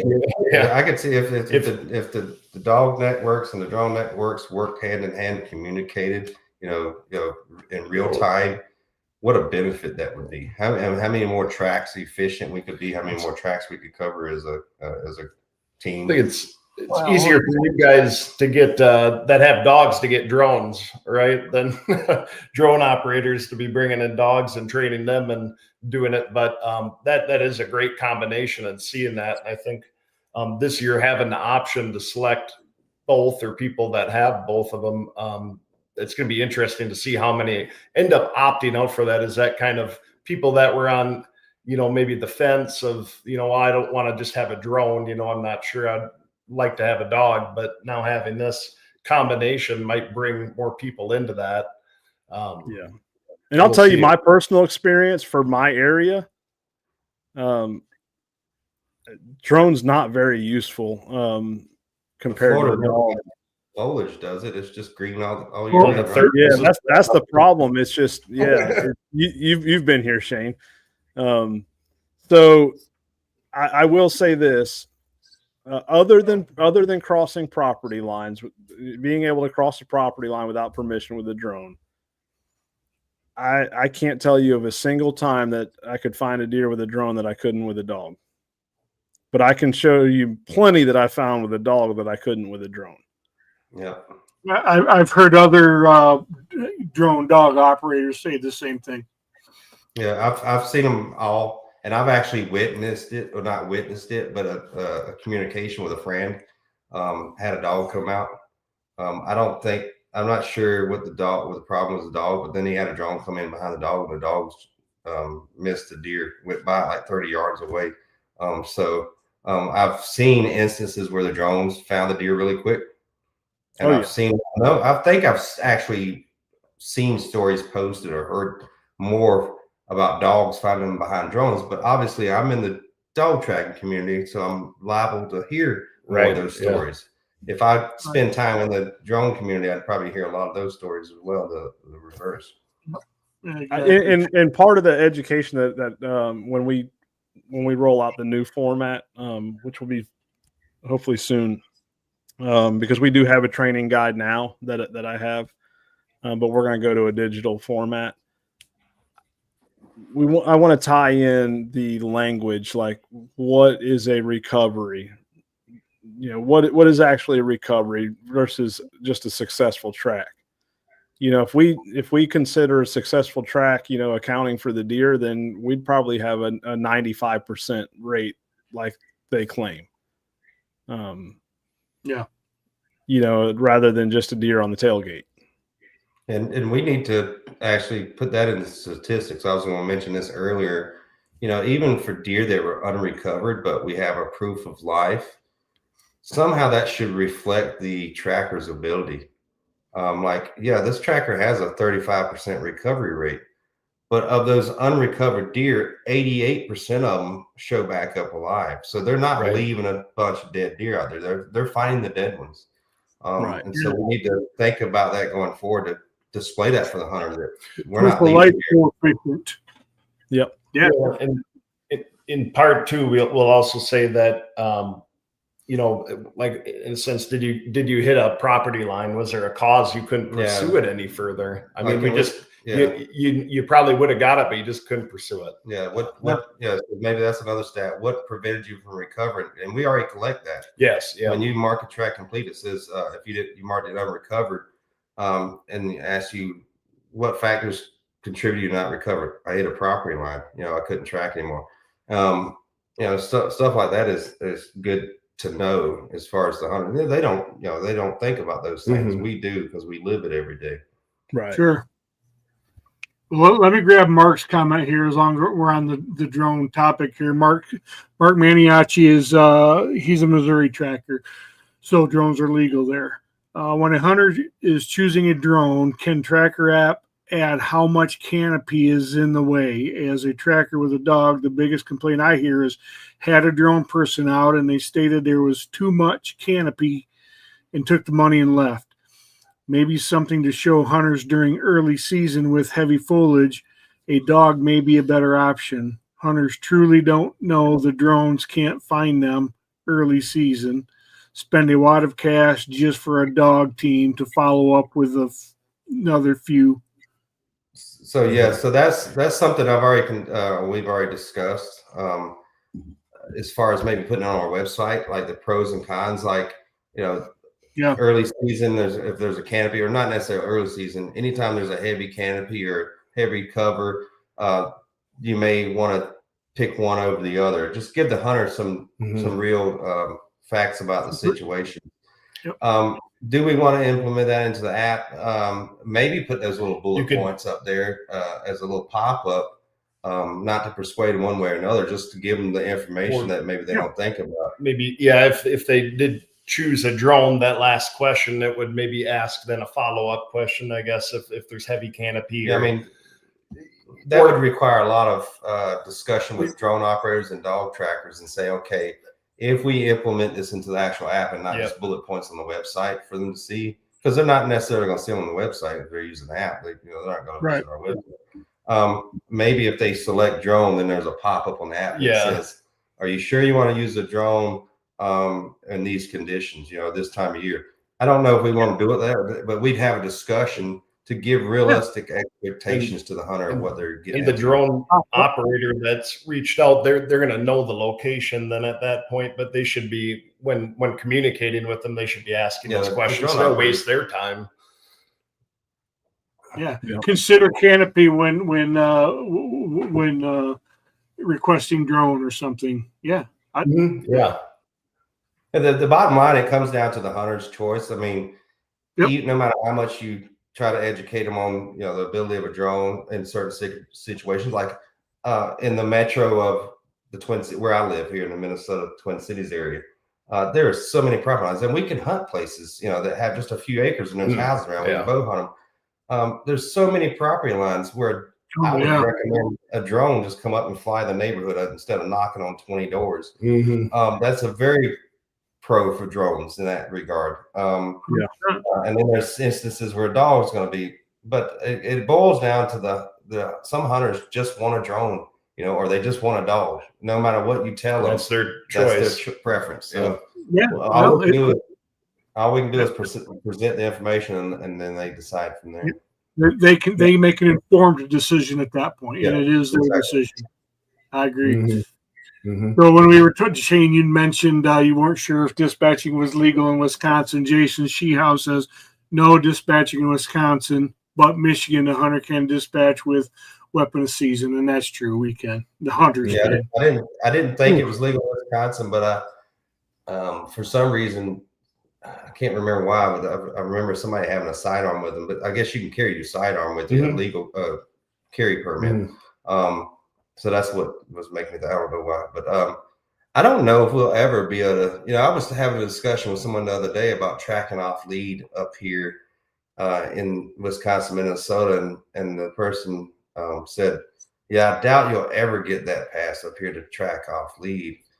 And gosh, I can't I can't remember what I said. Would it be a good reason to? I should have wrote it down. A good reason to have it off lead tracking up here, but I think it would be a hard sell up here for a lot of these. Where the problem is we travel the nation, we hear the same thing over and over again. People misunderstand off lead tracking. They think of just how some of us down here hunt deer with dogs, and that's what they pictured as. You just sit at the truck, you turn the dog out, and that's not it at all. They think we're running deer like they do in South Carolina or Florida, for instance, when they're hunting deer. They just, or I guess a lot of them think because bear hunting with hounds is legal in Wisconsin. And I'll see, back when I used to run trail cameras, I'd see them, the hounds and bear go running by my trail cameras. And a lot of those folks are like, "Oh, you're ruining the deer hunting. These dogs are chasing bears everywhere." It's not the case, but you can't tell them otherwise. And if they find out you're tracking deer off, they think we're going to let a pack of hounds run after the deer and run it down, whether it's mortally wounded or not. Maybe after a couple of years more here of stats and seeing the off lead creeping up to 65-70% or something recovery. I think if we can get the wording of the law changed from a leash track, the law says now you have to. This is what it was. I told that person was. The law now says you have to have control of the dog at all times, and the lead may be no longer than 50 feet, I think, in Minnesota, or 30 feet, one of the two. I run a 30-foot lead. I think it's 30 here. Wisconsin's one and Minnesota's the other. I just use the shorter, so I'm legal on both if I hop across the border. But if you could get e-collars legalized for as full control of the dog, then we could technically run off lead. Yeah, and that's actually written into ours on the hog dog or deer dog. I'm sorry, deer dog and hog dog. They have to have a tracking / control collar, both. Collar, yeah. It doesn't have to be in one unit. They could run the an old fair foul tracking collar and a old Tritronics e-collar or something, or Garmin, but that is written into here. But you're right. When they start seeing those stats and you start presenting it as a conservation effort, and as we keep demonstrating the abilities of these dogs off lead through off lead certifications. I mean, both organizations offer off lead certifications, and you have to show control of your dog. You have to show the ability to read your dog without it being in line of sight. And they have to demonstrate that they will stay true to that line. All that are, key points. I know some people are still against it. They just don't understand, and it's a stigma, just what you said, bear hunters, bird hunters track off lead all the time, and no one thinks twice about thinking that they got to hook up their string. I can go out there and hunt pheasants and rabbits and anything else with my dog off lead. But as soon as I mention deer, that I'm tracking a dead deer, trying to locate a dead deer, you got to be, that's a lot of work following that deer through all that buckthorn and briars and everything. Lord. I will tell you, in Michigan went off lead, I didn't do it my first year. We weren't ready, but our last year, I didn't do it the first year that it was legal because we weren't ready. But the second year was legal. Last year, I did. It's liberating. That is a word I use constantly. I'm serious. Liberating. Shane, you posted a couple years ago a picture, or it looked like your arms like you tried to stick a limp noodle up a wildcat's ass. That's all gone. Yeah, that is all gone with off lead. I had a greenbrier vine around my neck one time, and somehow I got tangled up in that stuff. And Callie was sitting there, and then she just bolted, and it snapped me, and it lacerated my neck. And I got back to the hunter, and he said, "Oh my God, you're bleeding." It was just pouring blood. And I said, "I'll be okay." And I went back to track and found his deer. And he felt so bad. He's like, "I got to give you more money than this." Shane's gonna be out there cutting himself. He's got the fake blood on. There is a safety factor for the hunter for exactly what you talked about, being tripping over a log and being pulled down to the ground with a 90-pound bloodhound. Yeah, I'll let you dish on a bloodhound with that. 99 actually. Yeah. What's that? Yeah. One buck you ran out. Oh yeah, it's following her, and I was right behind her. Right on the leash, and the buck stood up and charged. Had there not been a tree in the way, he would have gored me. But otherwise, you wouldn't have been that close. More than likely. And then we don't want our dog gored, but I value my. But you don't want it either. Yeah, but my dog, if the deer's alive, she won't go near it. It's weird. She'll kind of go by and just hang out. It's the weirdest thing. Dogs can get away from a deer easier than we can. We're slow. Sure. Oh yeah, absolutely. I ran into a tree and knocked myself out. Yeah, deer gores me the whole time while I'm out. Yep. Let's see that comment from Tony Hayes. He was asking if he said, "Do trackers need to relist, or are they automatically listed every year on the app?" Oh yeah. Yeah. Once you're approved for the app, you're there until we kick you off for some reason. But that's I think we've only kicked 1 or 2 trackers off, and that's because of serious violations, game laws, or etc. Yeah, and we got to hit Tom Hill's comment. Kenny, you don't know that about the bloodhound because the data has not come in yet. They are not finished with the tracks yet. Oh no. That kind of ticks me off, but it's freaking funny. Well, funny. Where the heck is that one? I gotta kick that. I gotta delete that comment. Oh yeah, there it is. Yeah, I see it. 8:30. Yeah, Tom, you are now on my naughty list. Thanks, buddy. The one right below that is worth hitting too. It says, if you shoot it with a muzzle loader and can't see where the deer went, especially if you hunt the wind and smoke blows in your face. But also, we see less blood trails with muzzle loaders than anything. Mm-hmm. It's just because they don't know if they hit. They just have a dog come out and would be my assumption. But I mean, honestly, and I do have a lot of data support. One particular brand of ammo out there that I won't necessarily put out here, but there is one that. What's that? Is it actually the Creedmoor? No, it's you can say no if it's not. At least the Creedmoor does. You do see blood. Yeah. But I'll just say it. Power belts. I knew it. For not leaving a blood trail. And, agreed. Oh, You you're know, talking you're talking muzzle loaders. muzzleloader. Yeah, yeah. Those are like They're banned from my property for that reason. If anybody wants to muzzleloader hunt on my property and they're using power belts or that brand, I don't let them hunt for that reason. We had terrible. I mean, most of the time I recover them, but you know, that's a lot of hunters think that they missed the deer. But to his point, though, I mean, if and I know he was talking about when we were talking about drones. A drone operator may not know, you know, if you don't go investigate, you may not know which direction that deer went.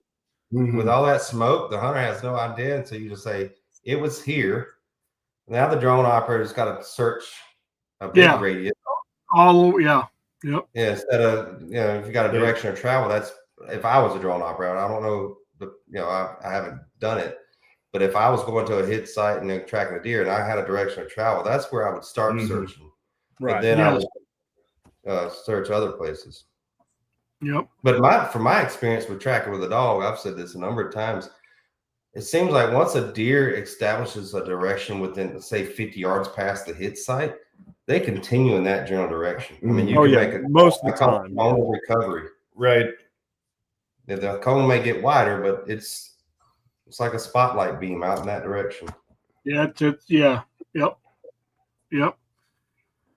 Let's just grab Diane's really quick here. Diane Richardson says, to me, a recovery is you touch the dead deer, be it tailgated or predator eaten. A successful track is totally different. Success means recovery or a resolution, seen caught on camera days later or killed by a different hunter. Yeah. So on the app, a recovery is the hunter was able to tag that deer. Yep. And so the way we do that, a lot of people ask us about drone operators because some of them consider locating the deer as a recovery. We actually edited the TRAKR completion form. So if a drone operator, it gives them the ask, they're able to answer both questions. Did you locate the animal? Yes or no? And then was the hunter able to tag the deer because of your efforts to locate it? Yeah, that's a good distinction. Yeah. And so in the stats, we'll have the drone operators will have, okay, they have high location location, however you would word that. They have high odds of locating. A high find rate because they found high find rate. But their recovery rate's probably the same as dogs because the deer has to be dead for the hunter to tag it. And, you know, the dogs, you know, are finding most of the dead deer. So the drone operators naturally are going to have the same results when it comes to dead deer and hunters tagging. So that distinction that was added. Was it last year? It was. I think it was in a season last year. During the season last year where we added that because the you know, we were getting some false recovery rates from the drone operators because if they located an animal, they naturally would say, "Yeah, I found it. I recovered it." When the actual what we define as a recovery is the hunter being able to tag it. And that's a good way to put it because even if the coyotes ate it, technically you should be tagging it. So, you know, so I like that we're able to tag it. You know, in a drone too, they may have found a dead deer on the neighbor's property that you don't have permission to go recover. You know, so that in essence is the same as a property stop with a dog. Yep. You know. Yep.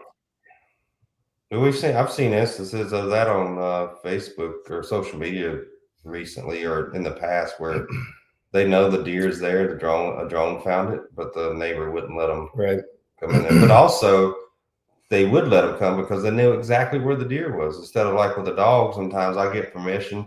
Hey, the blood trail? The dogs led me here to the fence. I found a drop of blood. I can see it across the fence there. They don't want a dog because they think we're going to be running all over the place. That's right. So, I mean, there's another pro and con and it's just because of people's thoughts and not necessarily. Now, I went to track for this one person that actually got permission to track on the neighbor's property. It was a lady. And I don't know what her deal was. She had a cat with her when I showed up. And she's like, what's the dog for? Oh, they didn't tell her I was bringing a dog. And she's like, no dogs on my property at all. And so...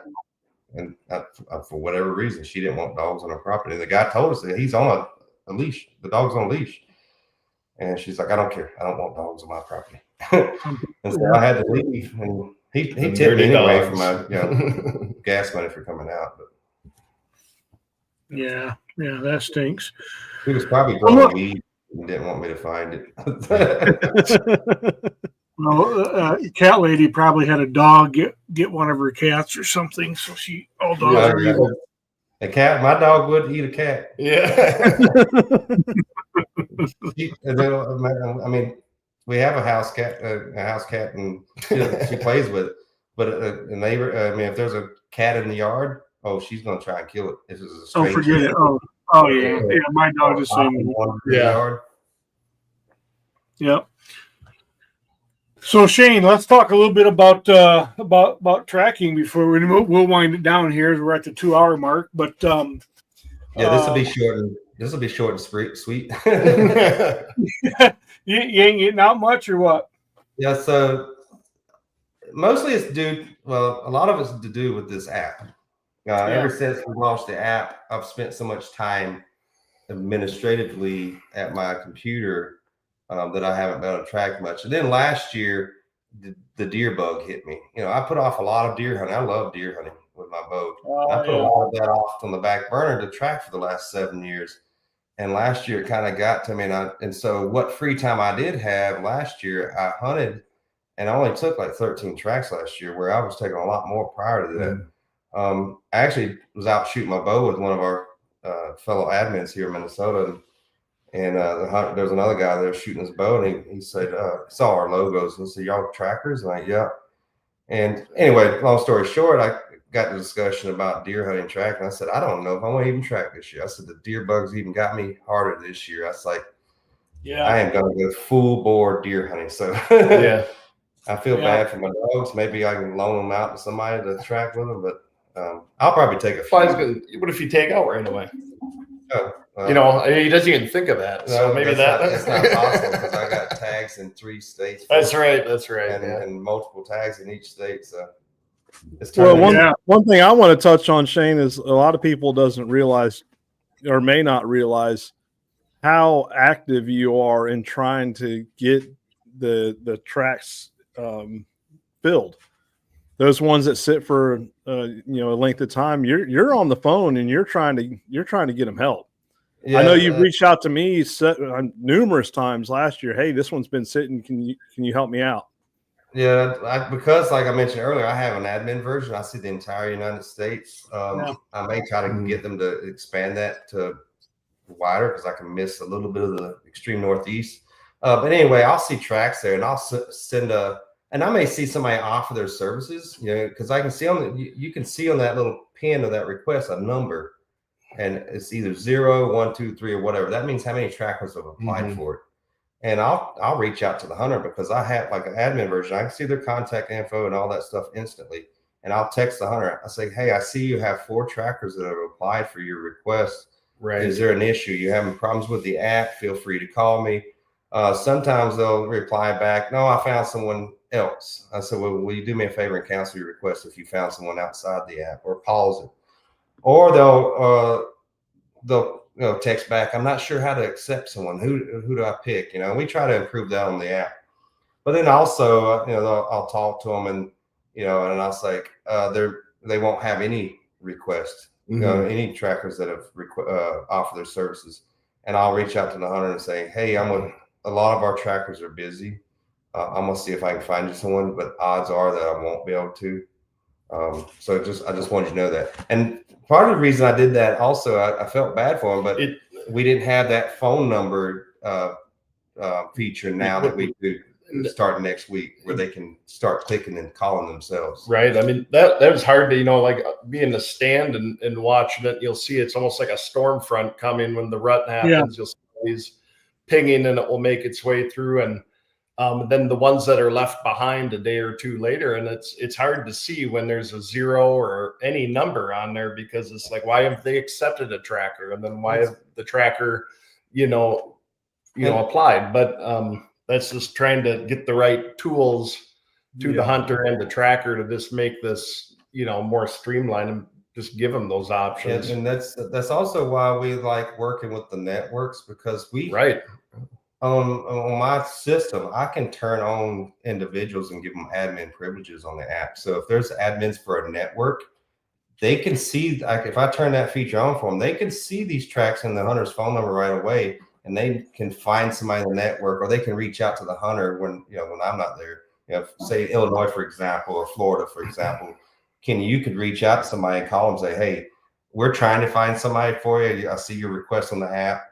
All of our trackers are busy. That's the nice thing about a network, because then they can do that role that I'm trying to do nationwide sometimes. Yeah, in fact, I have 2 tracks. I just looked. I have 2 tracks under my profile on the TRAKR app. I didn't take either of those tracks, but what I did is I accepted them so I could talk to the hunter and I could get them someone.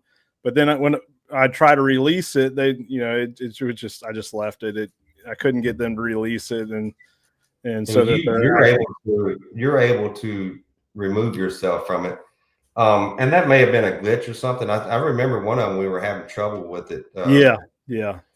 But that should be fixed now. But one thing we plan to have done before September, by the end of the month, is videos and more tutorials and stuff. Yes. Maybe a 1-minute video on our website that's one for each version, the TRAKR version and the hunter version, that gives a kind of a lowdown on the process on the app. And then we'll have some more detailed stuff on the website as well, and maybe even include that on the app as a video that plays. Like, if you got the app, you just click a button and play that.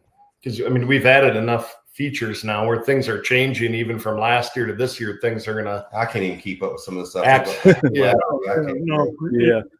Now, Ryan, you said something that set a light bulb off in my head. Is watching that wave of the rut. Yeah. Are you guys going to use that to promote to the hunting community? I don't know if we would promote it, but it's certainly interesting. But I mean, it's a good tool. I mean, when people can, we know when the rut is because our calls are coming in. I think DNR, or the DNR, or the biologists that are studying conception rates or whenever that's more reliable, because what ours is showing. I don't know about that here. Well, what ours is showing is when what it's showing is when hunters are hitting the woods. So, and here's what's interesting. When I said it's like a front coming in. When there is a front, people are like, oh, it's going to be cold. I'm going to be out in a stand. They choose to go out and hunt those days, and so you'll see the request come in, go up, and you'll see it, and you'll literally people in the stand. The cold front. Yeah, so our now see, like here, the way that our rut is, you'll see it like it's almost like a cold front wave. Right now, another week or so, maybe 2, they'll be rutting in South Florida. But then in towards the late September, they start in like Jacksonville, where Ralph's at, and it's like a wave across the state. You'll see that. You'll see the track numbers come up, and the bucks are rutting.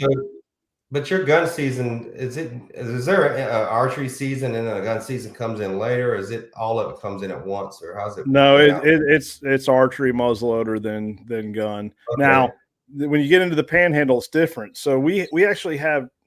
So South Florida has a rut in August, and then in Central, there's one part that has a very late rut, like January, but it's like 3 counties.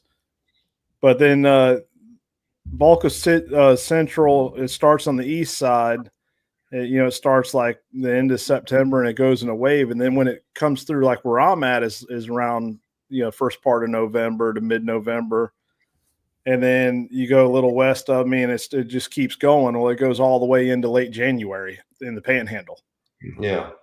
So it's that's under Alabama, isn't it? What's that? Isn't the Panhandle? Doesn't it go under Alabama or right next to it? Yep. And their rut is like January or they got February or something. 3 like ruts south. Going on, don't they? Different based on county. Yeah, and it's the same here. We have 4, right? Basically 4. Yeah, rut zones, we'll call them. Yeah. But I was just thinking, typically we see our call volume come up. Our call volume definitely increases as the rut is there. So that would be something cool if you had that data to share. We see that in Minnesota because our archery starts in mid-September and runs all the way to the first week in November. Well, it runs throughout the season into January. The gun season in Minnesota is only like 2 weeks long. You know, it's a short period, and it comes in like November 7th, around plus or minus a few days. And so you'll see from the archery hunters, the number of requests just steadily going up. Mm-hmm. And when you get to November, it's really high. We get a lot of requests. But then the Saturday of opener gun season, it is just nuts. You know, 250,000 gun hunters hitting the woods all on the same weekend. And because they have that short window, they all hit the woods at the same time. And the number of requests is just I can see that being the case. We're us, you know, it's different.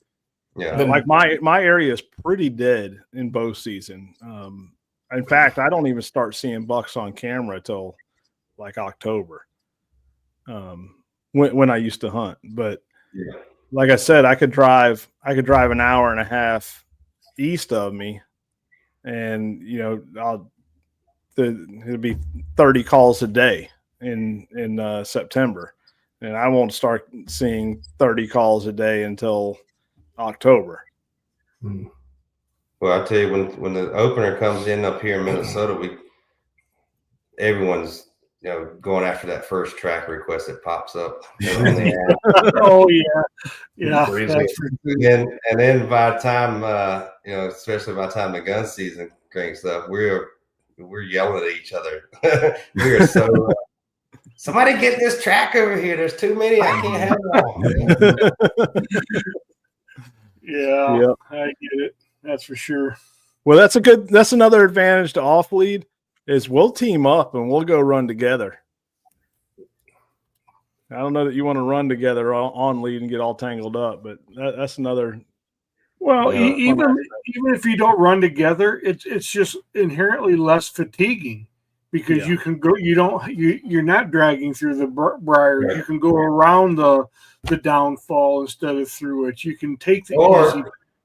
Or the track that I gave an example of earlier, where I've worked a 12-hour shift and it sounds like a high shoulder hit. If I didn't have to run on lead, I may be willing to drive over there and drop the dog out and just sit there with the hunter and discuss things while my dog's finding the deer. And then okay, here's your deer. Callie, come back. Toner comes back, and then I hop in the truck and go, well, hell, I can take a nap while she's tracking, Just that easy. That's that Southern style dump the box approach. But I will tell you, I did a practice track like that a couple of weeks ago. I laid back in my cornfield behind my house was still short. I laid a track, went and put the dog on it, come back up to my porch and just sit there and watched her on the Garmin. I mean, I could see her occasionally through the corner right behind my house, but I'm telling you, there's advantages to it.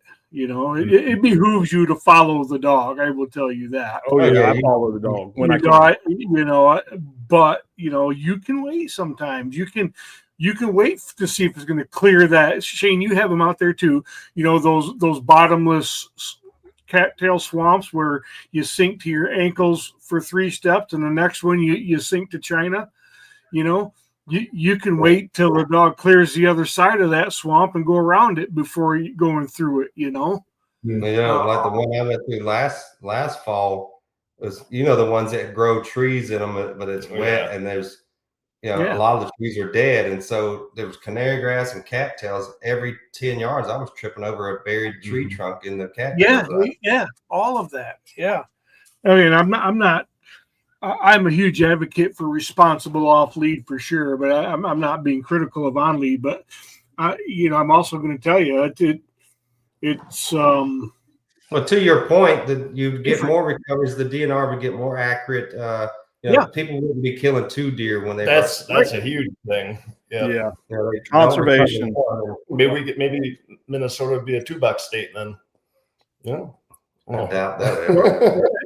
I will tell you that was one of the things. It was quite an effort to get it off lead here in Michigan, and we have a really wonky system. And I'm not even going to try to explain it with the Natural Resources Commission, and then so there's rules, and then there's legislation, and blah blah blah blah blah. So there was a multi-year effort to get it off lead here, and we finally got it. And we do have to demonstrate complete control of the dog through e-collar. We always have to know where the dog is at all times. We have to demonstrate control of the dog if asked. We have to have all of that. But there was no substantive issues with trespass or anything like that when we went to off lead. None that I'm aware of. That's the type of thing you would hear about.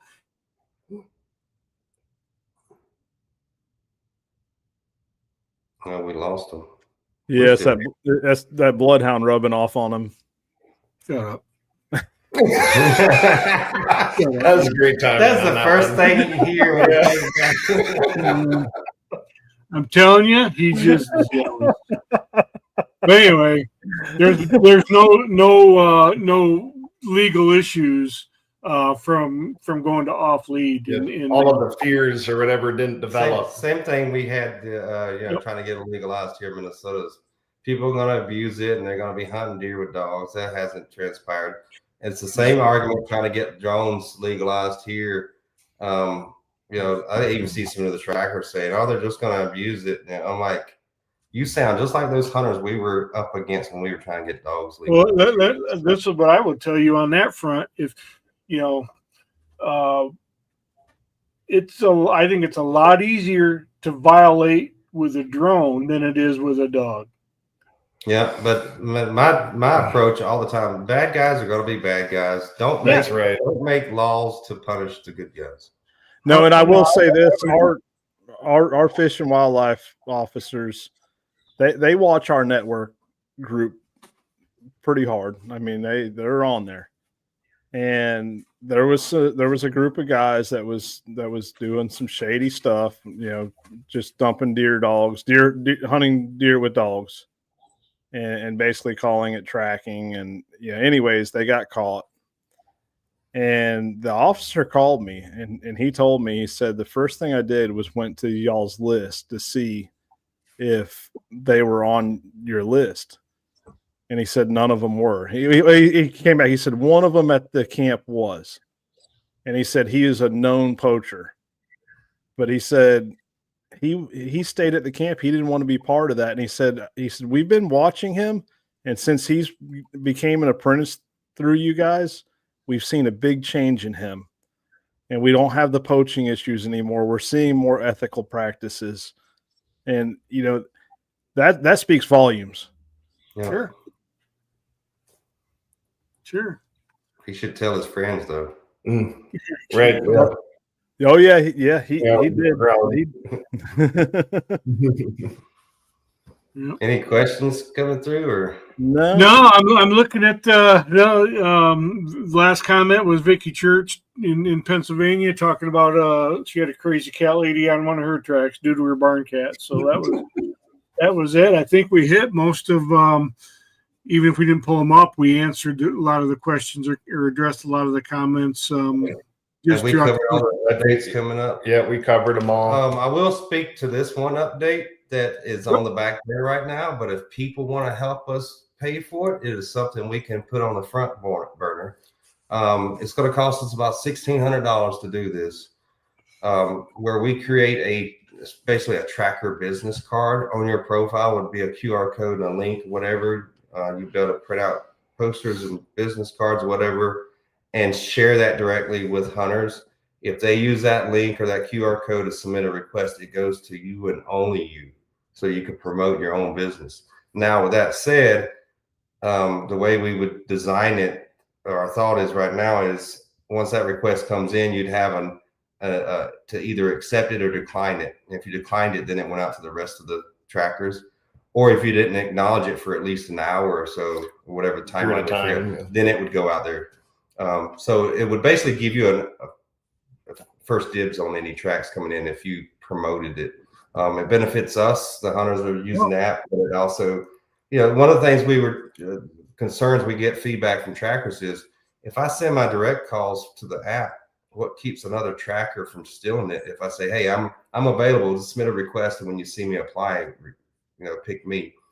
So far, I don't know of any of them that have gotten hijacked from other trackers. I've seen them apply because they didn't know it was a direct call that they had communicated. But at least this way, with this link and this QR code or whatever it becomes, no one else would see that request, just you.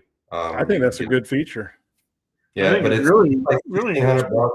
So if we can get 160 trackers to send $10 each in, or $160 trackers to subscribe to the analytics, subscribe. that would give us enough funding to put that in.